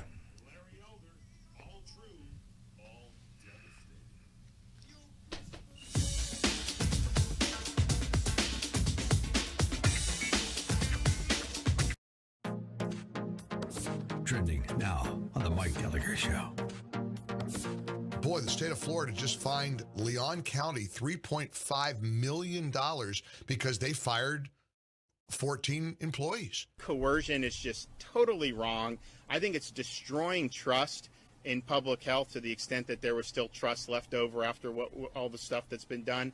But I think it's really, really negative, and I think you're going to end up driving people away. You know, Governor DeSantis makes a great observation about the way the mandate is driving people in the other direction. And that's why companies have got to stop the mandates. This just has to stop. This isn't working. You cannot fire people over a vaccine. Keep up with what's trending. Subscribe on YouTube and at rumble.com. Trending now on America First with Sebastian Gorka. He is America. Captain America's trying, but nah, not so much. It's Superman. That's why kids have loved him. Adults have loved. When I saw Superman, I was 8 years old, and I saw Christopher Reeve. You believed a man could fly. And I wanted to be an American, and now I am. But they've killed it. They killed James Bond in the new movie. Sorry, guys, spoilers. I've seen it. It's crap. Don't waste your time. They killed James Bond. Dead. Gone. Because I guess what? He was too sexy? Too toxic in his masculinity? Gone! Now they've done it with the Superman franchise. I posted this yesterday. Turned my Instagram on fire. The image of Superman in a homosexual kiss. Because DC Comics, I guess they don't want to sell comics. And now the new Superman, the son of Kal-El, is going to come out as gay. Or as Jeff pointed out, I guess he's bi, right? Whatever, who cares? But here's the bottom line. This is beautiful. I hope Media Matters is writing this one up. Hey, Zachy Poo, are you typing? How many homosexuals, how many gay people are there in society? 1%, 1.5%. Let's be generous. Let's double it. 3%! 3% of America are gay. And the gay people I know, they don't rub it in your face. Keep up with what's trending. Subscribe today at rumble.com. Trending now on America First with Sebastian Gorka. Mark Milley admitted yesterday that for that pathetic pseudo-journalist Bob Woodward, for his new blockbuster dishing book of scandal, Mark Milley gave him hours of interviews. Hours? Sorry. How busy should the chairman of the Joint Chiefs be? Just curious. As the Taliban is ready to take back Afghanistan, these are interviews he gave this stinking year. This year! As the Taliban is rising, as China is building its military, as Iran is threatening us, as Russia is being ever more militaristic, you're sitting down for hours with an avowed, rabid Democrat, quote-unquote, journalist to give inside scoops on how you stood up to President Trump by undermining the chain of command that you by the Constitution are not a part of? What the hell are you doing? Maybe those hours could have been spent, I don't know, reading the Long War Journal by our friend Bill Roggio, where he predicted in March that the Taliban would be in control and Kabul would fall. Maybe you would better spend your time reading books like Cynical Theories, reading the works of Chris Rufo about what critical race theory really is and why it's racism and bigotry. But oh no, you had to be a politician. Keep up with what's trending. Subscribe today at rumble.com. Trending now on America First with Sebastian Gorka. He is America. Captain America's trying, but nah, not so much. It's Superman. That's why kids have loved him. Adults have loved. When I saw Superman, I was 8 years old, and I saw Christopher Reeve. You believed a man could fly. And I wanted to be an American, and now I am. But they've killed it. They killed James Bond in the new movie. Sorry, guys, spoilers. I've seen it. It's crap. Don't waste your time. They killed James Bond. Dead. Gone. Because I guess what? He was too sexy? Too toxic in his masculinity? Gone! Keep up with what's trending. Subscribe today at rumble.com. Trending now on The Charlie Kirk Show.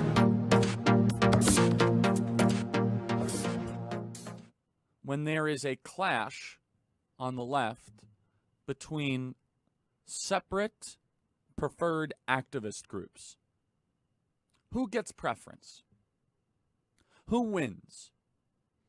Now, on the left, they have a hierarchy. Not any different than a hierarchy that you'd have in any sort of organization.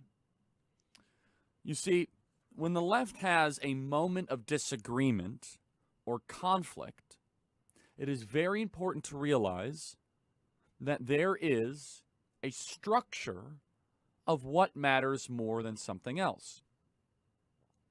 I wrote a piece for humanevents.com where I wrote, it was literally called, "This Matters More Than That."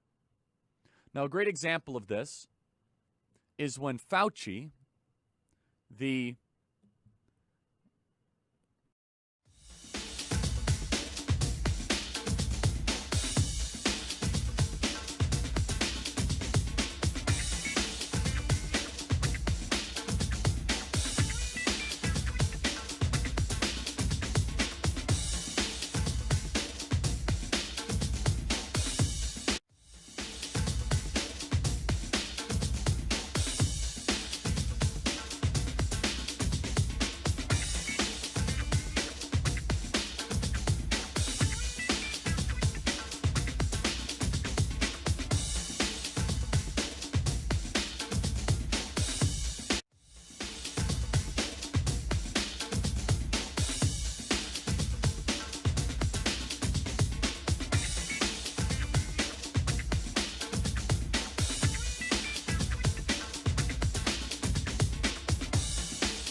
71 SAGE 888-971-7243. I am Larry Elder. Please feel free to join in. You can also watch the show on youtube.com/The Larry Elder Show Radio as we do it. Later on, the swimmer who used to swim as a man at University of Pennsylvania, now swimming as a female, does not seem to feel that there's a problem, doesn't think it's unfair. The female members of the team, not happy, but none will speak out, at least by giving her name. Several of them have spoken out anonymously, and they say that the coach is perfectly happy having the transgender female, male, formerly male swimmer swim because they're winning. And the ladies have been told that they ought not speak out against this transgender swimmer, and so as a result, the few that have spoken out have not used their names. Stunning, isn't it? We'll get to that in just a second. Also, Gavin Newsom wants to empower private citizens in California to sue gun manufacturers over assault weapons. The definition of an assault weapon to a liberal is essentially any weapon. I was speaking a moment ago to a caller who talked about the large number of kids who enter the world without a father married to the mother. He said for 75%. Actually, it's 70%. But the call reminded me of an article I read some years ago, and during the break I found it. Came out in 2013. Headline, study, 60% of Richmond families are single parent, Richmond, Virginia. But then you read the article, and it says, quote, within the African American demographic, that number spikes up to 86%, a number that surpasses the national average, end of quote. And they quote someone named Sean Powell, who runs father boot camps in the community.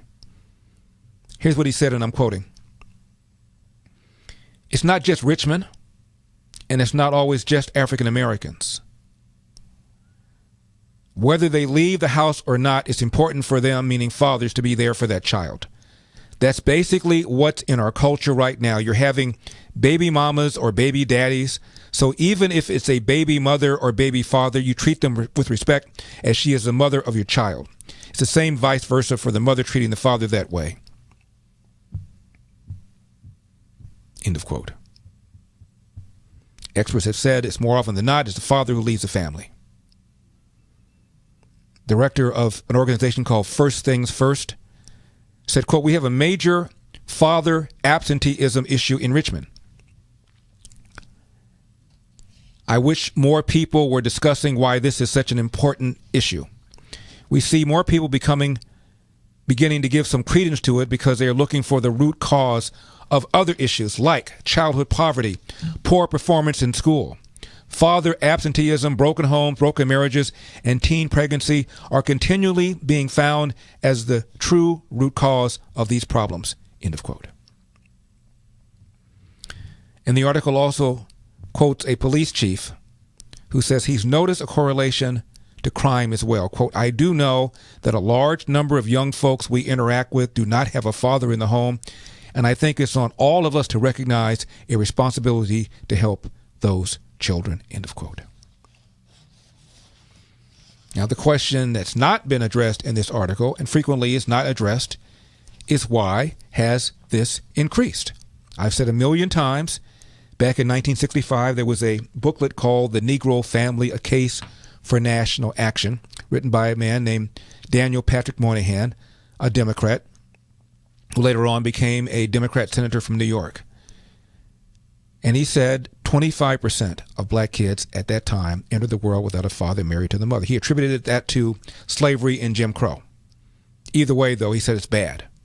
And we need to do something about it because it's going to have a relationship with crime and with inability to finish school and so forth. Well, now that number is 70%. It's now 25% of white kids enter the world without a father married to the mother. It is far and away the biggest social problem facing this country. Anyway, thank you so much for the call. I appreciate it. Now, Gavin Newsom, the governor of California, after he survived the recall, has just felt unleashed. Here's the latest. He's pledged to empower private citizens to sue manufacturers for the sale of assault weapons in the state. He said, after all, conservative lawmakers in Texas are empowering people to sue abortion providers, so why can't I do the same thing regarding manufacturers of so-called assault-style weapons? Well, there's something called, maybe you never heard of it. I'm trying to think of it. It's escaping my mind. Oh, I just remembered. Second Amendment. California's also banned the manufacture and sale of many so-called assault-style weapons for decades. But a federal judge overturned the ban in June, calling it unconstitutional. So now Gavin Newsom wants to empower private citizens to sue manufacturers for selling these so-called assault-style weapons. Welcome to California. And as I mentioned, he's now announced a new indoor mask mandate. We already had indoor mask mandates. They were suspended, but now they're back.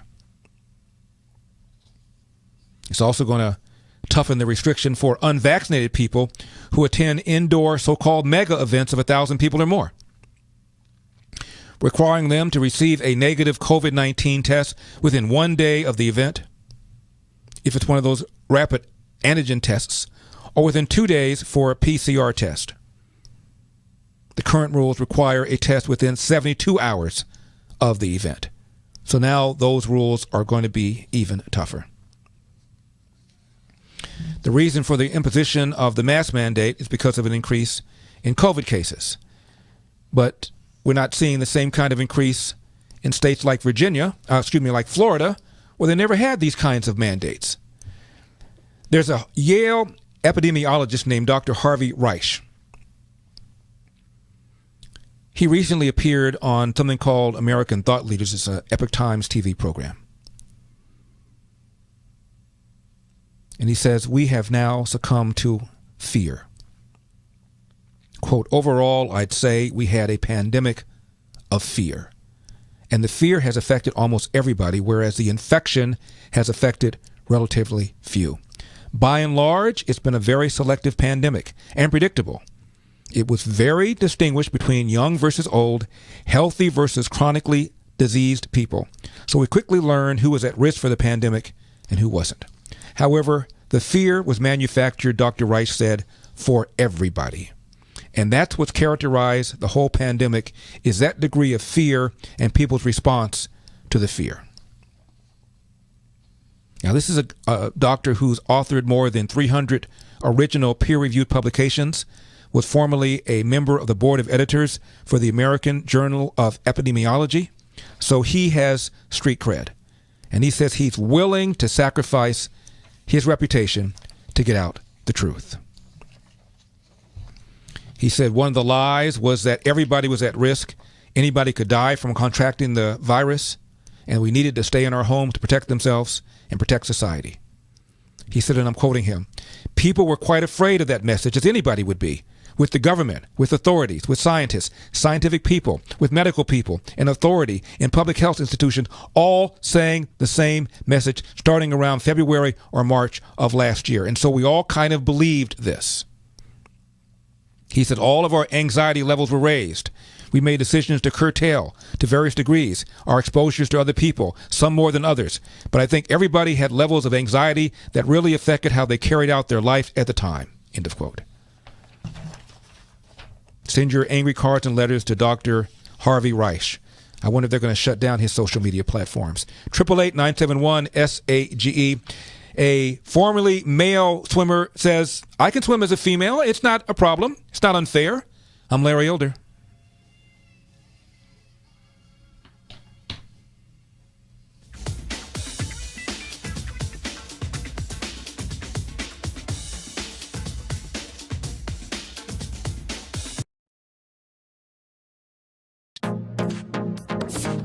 Trending now on the Dennis Prager Show.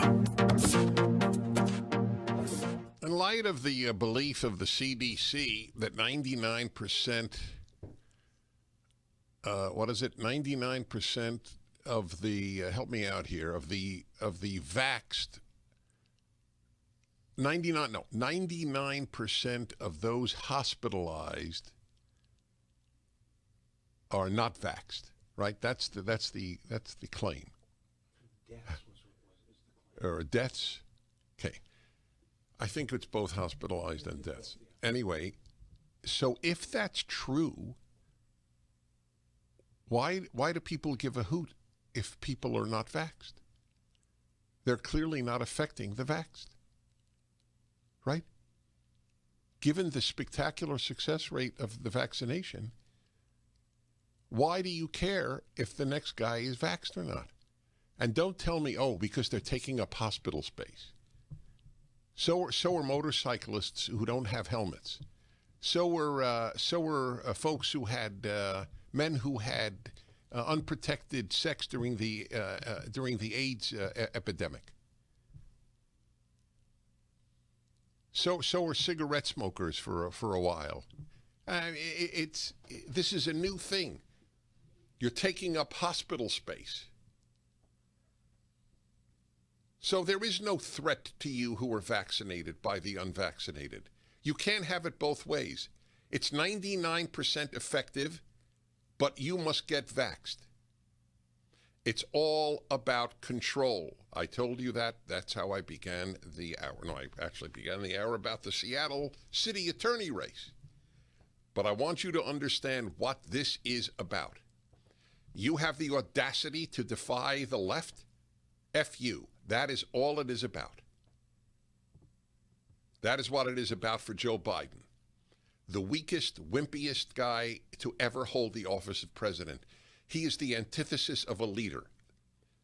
We have a sheep as president. Keep up with what's trending. Subscribe on YouTube and at rumble.com. Streaming on Salem Now. Tesla was a genius. His most amazing discoveries thought to be written in a lost journal. Now, in the right hands, it could revolutionize the 21st century. You can stop an earthquake. Doesn't that mean you could start one too?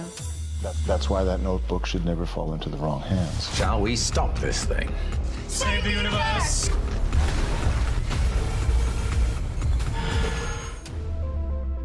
Look for Salem Now in the App Store or go to salemnow.com. I think this family can pick you up every time you fall. Every time I take one step forward. When Wright came in this morning, he wants to fight you. No one expected this out of him. Look for Salem Now in the App Store or go to salemnow.com. Trending now on The Larry Elder Show.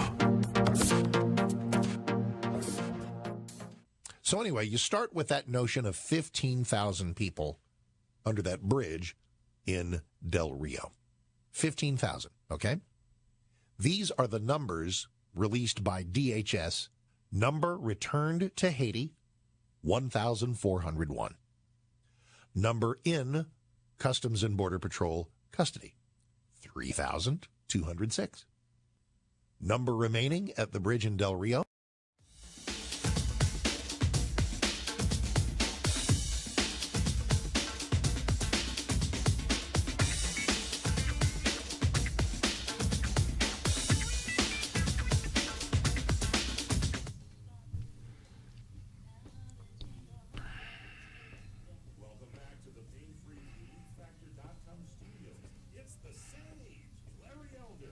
Hi, Larry. I drove all around my town the last couple of days looking for boxes of Christmas cards, and hardly anybody carries them, and the selection is very, very small. And the places that do carry them, the cards are all printed in China. Couldn't find anything printed in the United States. I'm still looking. Can't find anything. All right, Larry, love you. Love your show. Have a Merry Christmas. 888-971-SAGE, 888-971-7243. I am Larry Elder. We are ReliefFactor.com studio. Now, Christmas is but 11 days away. And for many days now, I've been telling you about the thousands of children of prisoners that your donations will be helping this Christmas season. Kids with a mom or dad, or sometimes even both in prison, for whom Christmas might not be such a happy time without your help. So go to my website, larryelder.com. Click on the Angel Tree banner at the very top to help bless a prisoner's child with a personalized gift from their parent and the gospel delivered as well. But today, let me introduce you to just one of the kids you're blessing. Meet 8-year-old Joseph, who lives in Texas. And his father, unfortunately, is in prison. But thanks to the awesome Angel Tree volunteers, Joseph's bond with his dad continues to be strong, especially at Christmas time. I will write to my dad about what happened. And one Christmas gift I got from Angel Tree was a drawing pad. That was my favorite I got. I also got paint and colored pencils. I knew he knew what I wanted, and he got the right thing. My name's Joseph, and I love Angel Tree. Now, there are hundreds of thousands of kids just like Joseph. In fact, 1.5 million children in this country this year who are children of a mother or father behind bars, through no fault of their own, obviously. But it only takes a gift of $25 to make Christmas special for one boy or girl, or you can bless 5 kids for just $125. The most important thing is that we all give at least something. So please, call my special donation number, 888-206-2763, or just go to my website, larryelder.com. You'll see the Angel Tree banner at the very top, 888-206-2763, or go to larryelder.com, click on the Angel Tree banner at the very top. George is in Menifee, California. George, you're on the Larry Elder Show. Thank you so much for calling. Yeah, hi, Larry. It's been a while since Irv Rubin had his... I guess it was his funeral, or not funeral, but remember in Granada Hills? Of course I do. Yeah. Mm-hmm. Okay, I sat with you for a while, and we talked about Lois and Morris, and I was their neighbor there in Porter Ranch, and that's how I got to know Irv and his parents. Basically, what I wanted to say, and if you, offline or off air, or maybe you can give me your personal email, and I can deliver you with some of the facts that I've kept. Because when I moved out here, I had to get rid of a lot of stuff, but I felt the facts could serve somebody really well in the future. But anyways, I was going to be a teacher at LA Unified, and I had a daughter going at the same time. So they were hell-bent on getting rid of me at Cal State Northridge because of that fact. Mm-hmm. And they allowed my mother to be a teacher, and I was helping her, and my friends also helping her, when she was going through the program after my father died at age 47 of pancreatic cancer. So she was working full-time and going to school at night and becoming a teacher. So I saw that I could pass statistics in college, and she could not, but yet they allowed her to become a teacher and not me. And one of the things that I found out is that they were kind of favoring her. I mean, my dad was Italian-American, and she's proud Mexican-American. And because she spoke fluent Spanish, that was to her benefit. But still, there shouldn't be any reason why somebody that's just as intelligent shouldn't have a credential. I spent 10 years at Cal State Northridge in pre-child development classes, and then decided after having enough ethnic studies classes with that, which was so many that they said that could be a minor, I would become a teacher. And when I did, it was during the earthquake. And so I figured after all was said and done, they didn't give me my credential, was that I was okay to be in the program or to become a teacher during the earthquake, but once they got enough bodies there, I wasn't. And because of my position having, as a single parent, having a daughter in the school system, and we were talking about, I think you were talking about men having to raise children. Well, you know, I raised her most of the time. My daughter will vouch for that. She's a therapist now, and she's very successful. And with that said, I really think it's sad, you know, when we see the statistics of people of color and having no mother. But when you try to reverse it and be a male raising a child, you go through so many insults, it's pathetic. For instance, at Granada Hills High School, this was before it was a charter, my daughter came home and said, Dad, here's a note about sex education. I said, well, you know, you're a Catholic. We're not going to, you know, it's not for you. You know, you're going to have it at some time, but we're not going to be the ones to do it. So what did they do when I signed the paper? They figured that's the week she's at my house, you know, because we had, you know, joint custody. So they did it on the week that my wife had her. So, and my wife didn't really, my daughter will tell you that I was the one promoting religion and all the important things that my daughter attributes to her going to the, you know, top university. George, we're getting long in the weeds here, but your point is the deteriorating quality of public schools here in California, specifically the Los Angeles Unified School District. And I just saw an article in the LA Daily News that said black parents, having seen the quality of education that their kids are getting because the kids were being taught virtually, 2/3 of them did not want to send their kids back to LAUSD in the fall. It was a huge issue during my campaign, school choice. That's why Gloria Romero, a Democrat who used to be not just a member of the California State Senate, but the Senate Majority Leader, crossed party lines and supported me over the issue of school choice. It is absolutely pathetic. That's why a growing number of people are homeschooling their kids, and that's why there's going to be probably one, maybe even two initiatives on the ballot for school choice, giving parents a certain amount of money so that the money follows the child rather than the other way around, because this is absolutely appalling. I mean, how do you escape poverty? You have to do three things. Number one, finish high school, presumably one where you can actually read, write, and compute at grade level. That first step is increasingly more difficult because of the quality of our public schools, not just here in LA, but all over the country. I've talked to you before about a reality program that was on CNN some years ago called Chicagoland, where they followed around a Chicago police chief and the then head of the Chicago Police Department, the mayor of Chicago at the time, Rahm Emanuel, and a principal of a high school called Finger High in the inner city. Literally, she was mapping out a route that her kids would follow so they could go to and from school and avoid gang-infested areas. This is a kind of ridiculous nature that our kids are being subjected to, largely because of the absence of fathers in the home.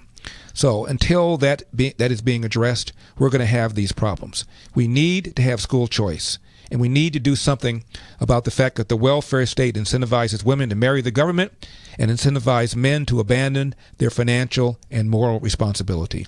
And very few people are even discussing this. I mentioned that article about Richmond, Virginia, where 85% of black households are single parent.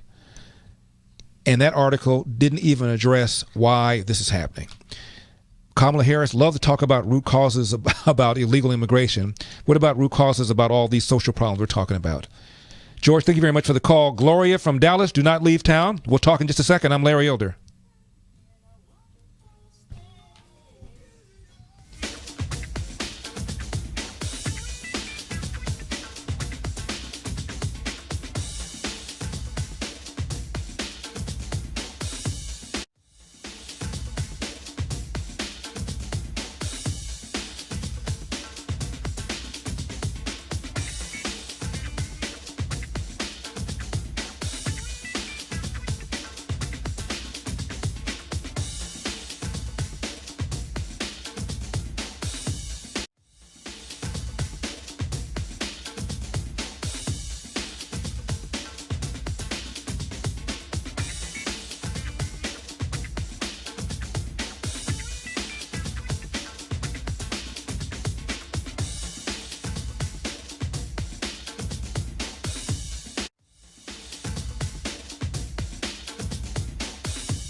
Hi, Larry. You mentioned that Joe Biden still had information up where he's condemning Jussie Smollett. You know, I don't think he cares. He doesn't care what the truth is. Probably there are a few thousand people who will never know the truth, and then they'll think that he's agreeing with them and the jury was wrong.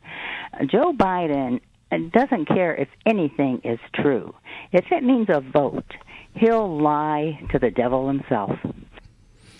888-971-SAGE, 888-971-7243. I am Larry Elder. We are ReliefFactor.com studio. In case you think that's harsh, Joe Biden has said that his bills won't cost a penny, won't add to the debt or deficit, won't be inflationary. I mean, even the head of the Federal Reserve now says that inflation is not going to be, we should retire the word transitory. CBO, that Joe Biden once called the gold standard, says that the Build Back Better plan is going to increase the debt, going to increase the deficit. It's going to cost close to $5 trillion when you assume these programs are going to run for 10 years because Democrats never want to sunset a program. 888-971-SAGE, 888-971-7243. I am Larry Elder. We are ReliefFactor.com studio. Now, all you know out there, Mike Lindell's MyPillow does not have box stores. They don't have shopping channels. And because he's dared to question the legitimacy of the 2020 election, stores like Bed Bath & Beyond have refused to carry his product. But you're still supporting MyPillow. He wants to thank you by offering the lowest price in history for his MyPillow Classic. Regularly $69.98, now $19.98. Queen size, regularly $79.98, now $24.98 with promo code. King size, now regularly $89.98, only $29.98 with promo code. And MyPillow is not just pillows. They've got over 150 products, everything from sleepwear to my new beds. Promo code also works on mystore.com and frankspeech.com. So go to mypillow.com or call 1-800-890-1843. That's 1-800-890-1843. And again, be sure to use promo code Larry to take advantage of the special offer. Or you can also call 1-800-890-1843, 1-800-890-1843, or mypillow.com, promo code Larry. Gloria is in Dallas, Texas. Gloria, you're on the Larry Elder Show. Thank you so much for calling. Hello, Larry. How are you? I'm well, Gloria. Always nice to hear from you. Oh, thank you. Well, the reason why I'm calling because I heard a guy was talking about how he was an overachiever. But see, what I did, I'm an IBM graduate, and then plus I did the high school equivalency test, and I passed that. I finished that too. Mm-hmm. And I also have some nursing background.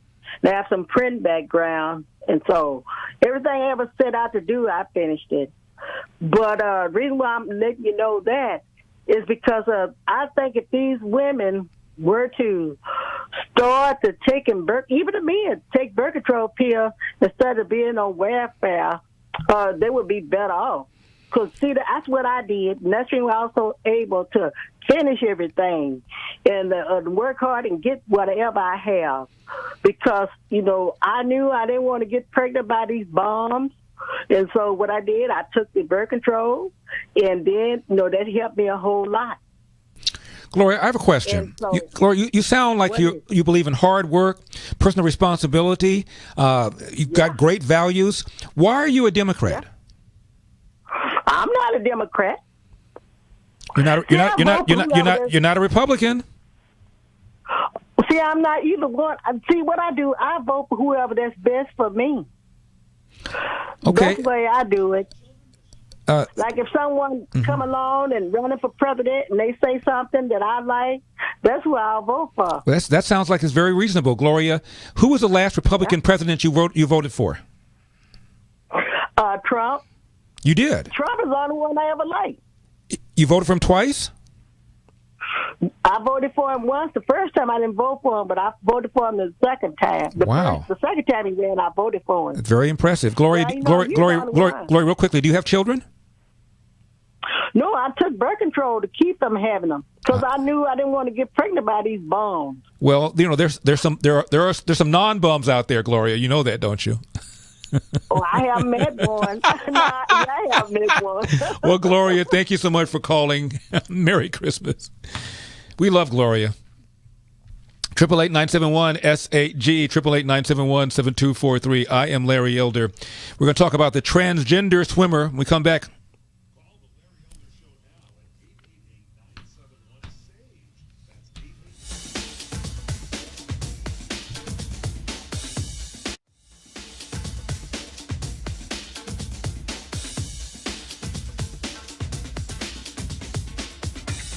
How 1 million children were placed with local foster families. Parents from all walks of life share their stories of overcoming the one-child policy by taking in orphans. Go to salemnow.com. Trending now on the Dennis Prager Show. In light of the belief of the CDC that 99%, 99% of the help me out here, of the vaxxed, 99% of those hospitalized are not vaxxed, right? That's the claim. Or deaths. Okay. I think it's both hospitalized and deaths. Anyway, so if that's true, why do people give a hoot if people are not vaxxed? They're clearly not affecting the vaxxed, right? Given the spectacular success rate of the vaccination, why do you care if the next guy is vaxxed or not? And don't tell me, oh, because they're taking up hospital space. So are motorcyclists who don't have helmets. So are folks who had men who had unprotected sex during the AIDS epidemic. So are cigarette smokers for a while. This is a new thing. You're taking up hospital space. So there is no threat to you who are vaccinated by the unvaccinated. You can't have it both ways. It's 99% effective, but you must get vaxxed. It's all about control. I told you that. That's how I began the hour. No, I actually began the hour about the Seattle city attorney race. But I want you to understand what this is about.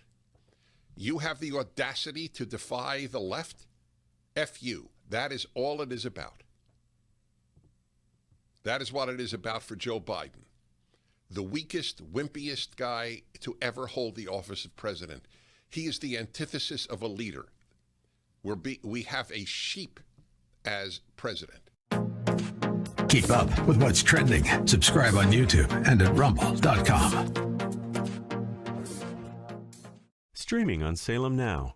Tesla was a genius. His most amazing discoveries thought to be written in a lost journal. Now, in the right hands, it could revolutionize the 21st century. You can stop an earthquake.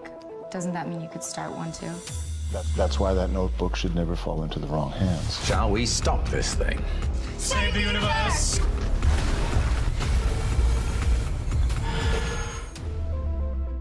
Look for Salem Now in the App Store or go to salemnow.com. I think this family can pick you up every time you fall. Every time I take one step forward. When Wright came in this morning, he wants to fight you. No one expected this out of him. Look for Salem Now in the App Store or go to salemnow.com. Trending now on the Larry Elder Show. So anyway, you start with that notion of 15,000 people under that bridge in Del Rio. 15,000, okay? These are the numbers released by DHS. Number returned to Haiti, 1,004.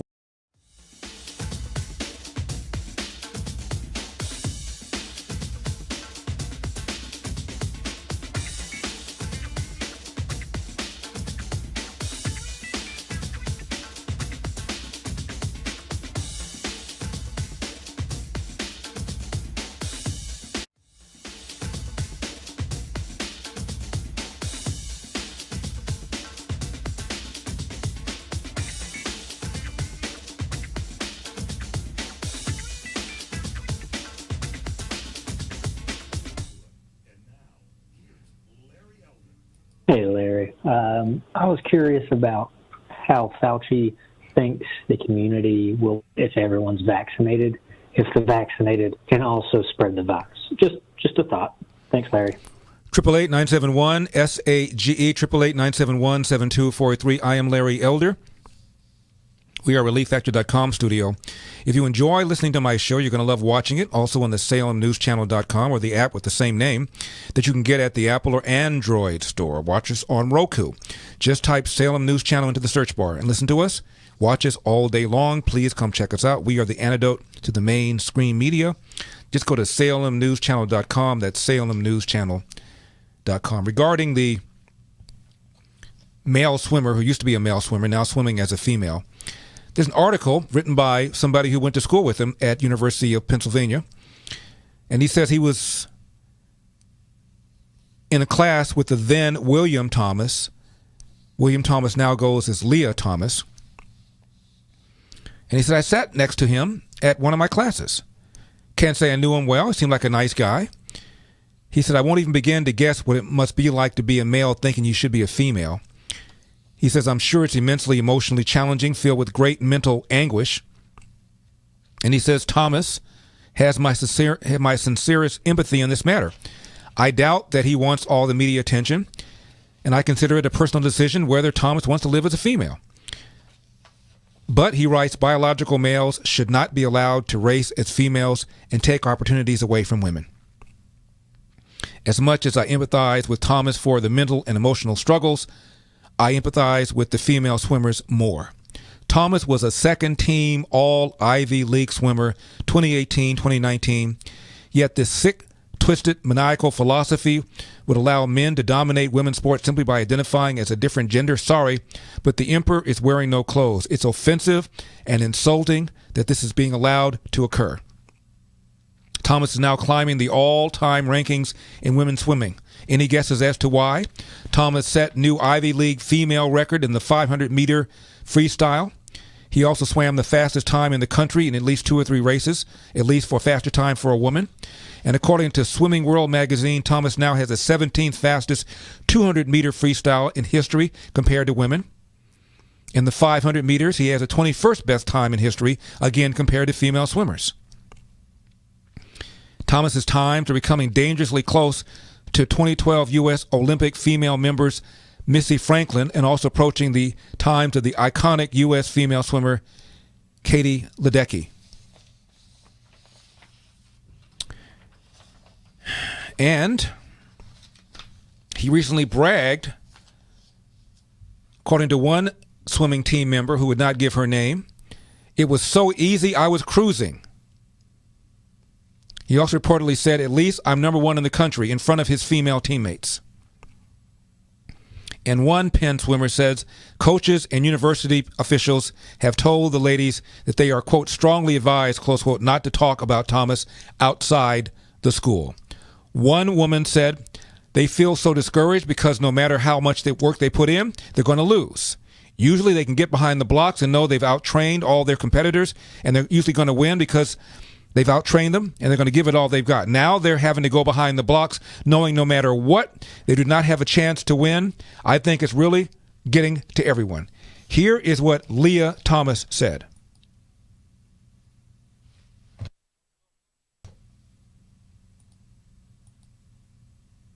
It's not firing.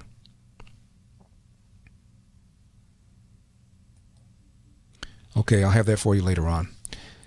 Anyway, Leah Thomas says that I don't think it's a problem that I am swimming against females. I mean, what's the problem? The problem is mostly records are shattered by fractions of seconds. Leah Thomas is shattering female records by 20 seconds, by 30 seconds. I read once by 38 seconds. Talk about this being unfair. And one time, even Martina Navratilova complained about this. She no longer is. Feel or what you think standards should look like for a trans woman competing in female athletics? Yeah, I do have some thoughts.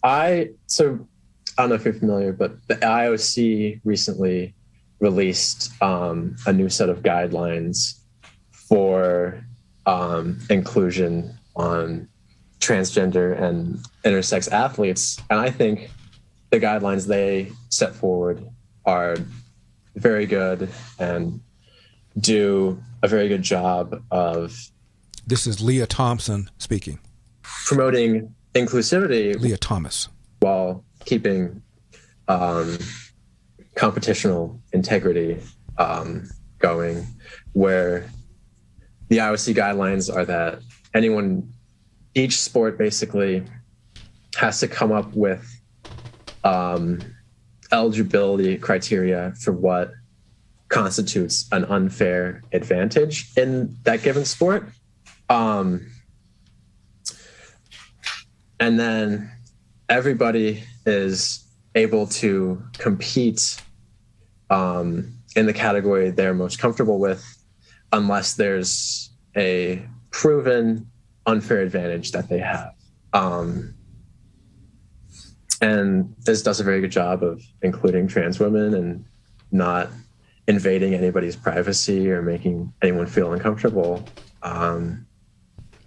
Yeah, I think those guidelines are very good. Do you know if swimming specifically does that fall under the USOPC, USA Swimming, the FINA to make the swimming guidelines for that? I don't know off the top of my head. He says the guidelines are okay if they don't make anybody feel uncomfortable. You don't think the female members of the swimming team feel uncomfortable? The gentleman who attended school with then William Thomas said this, quote, "It is irrelevant which first name or gender Thomas wants to identify with. Thomas was born a biological male and has a Y chromosome. Thomas has every strength advantage that males have over females on aggregate. Thomas was a member of the men's swim team until very recently. I ask," writes Christopher Tremoli, "I ask the wokest of the woke, the most progressive of the progressive, how is it legitimately fair for a male to race as a female? The answer, it just isn't." He continues, "For all their talk of equity, the woke turn a blind eye to females in this context. They are destroying women's sports by letting a woman be at a biological disadvantage and unable to compete realistically with a top flight male swimmer." End of quote. 3-week quick start, only $19.95, less than $1 a day to see if we can get you out of pain. After that, well, less than the cost of a cup of coffee a day to stay out of pain. ReliefFactor.com, ReliefFactor.com. Give your body what it needs to heal itself. 800-500-8384, 800-500-8384, ReliefFactor.com.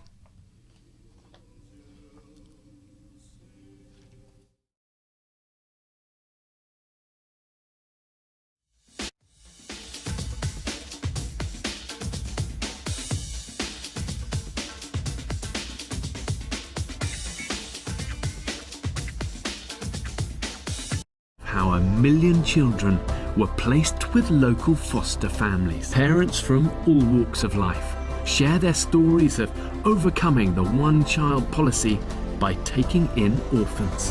Go to salemnow.com. Trending now on the Dennis Prager Show. In light of the belief of the CDC that 99%, 99% of the, help me out here, of the vaxxed, 99% of those hospitalized are not vaxxed, right? That's the claim. Or deaths? Okay.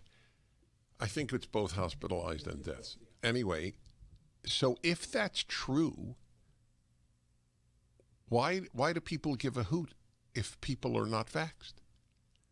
They're clearly not affecting the vaxxed, right? Given the spectacular success rate of the vaccination, why do you care if the next guy is vaxxed or not? And don't tell me, oh, because they're taking up hospital space. So are motorcyclists who don't have helmets.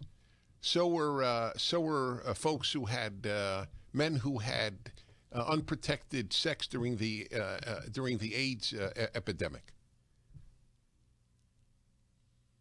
So were cigarette smokers for a while. This is a new thing. You're taking up hospital space. So there is no.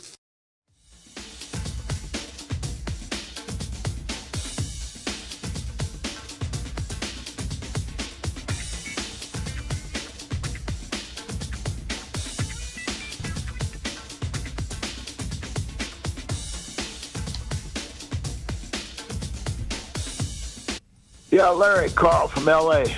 Joe Manchin should recuse himself. This is a major conflict of interest. Wife heading up Appalachian Commission, $163,000 a year.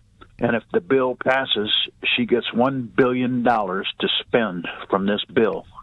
Now, if this is not a major conflict of interest, I don't know what is. Like your show, Larry. Talk at you. Bye.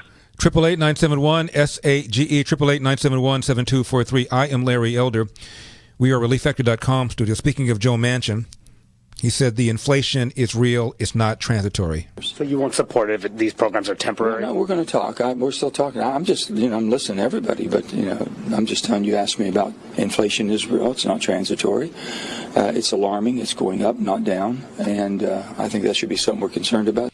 The Congressional Budget Office, of course, said that it's going to add $3 trillion to the national debt, and Joe Biden says it's going to cost nothing. So the president says that the Build Back Better is not going to add a penny to the deficit. The CBO has this new score where they assume that social programs are going to be made permanent, and in that case it would add almost $3 trillion. So does that mean that President Biden will commit that these programs are not going to be made permanent? Well, first of all, what you're talking about here is a fake CBO score that is not based on the actual bill that anybody is voting on. This was a request by a fake CBO score. Put a bookmark there. We're going to get back to that. Senator Graham to score a bill that is not currently being debated.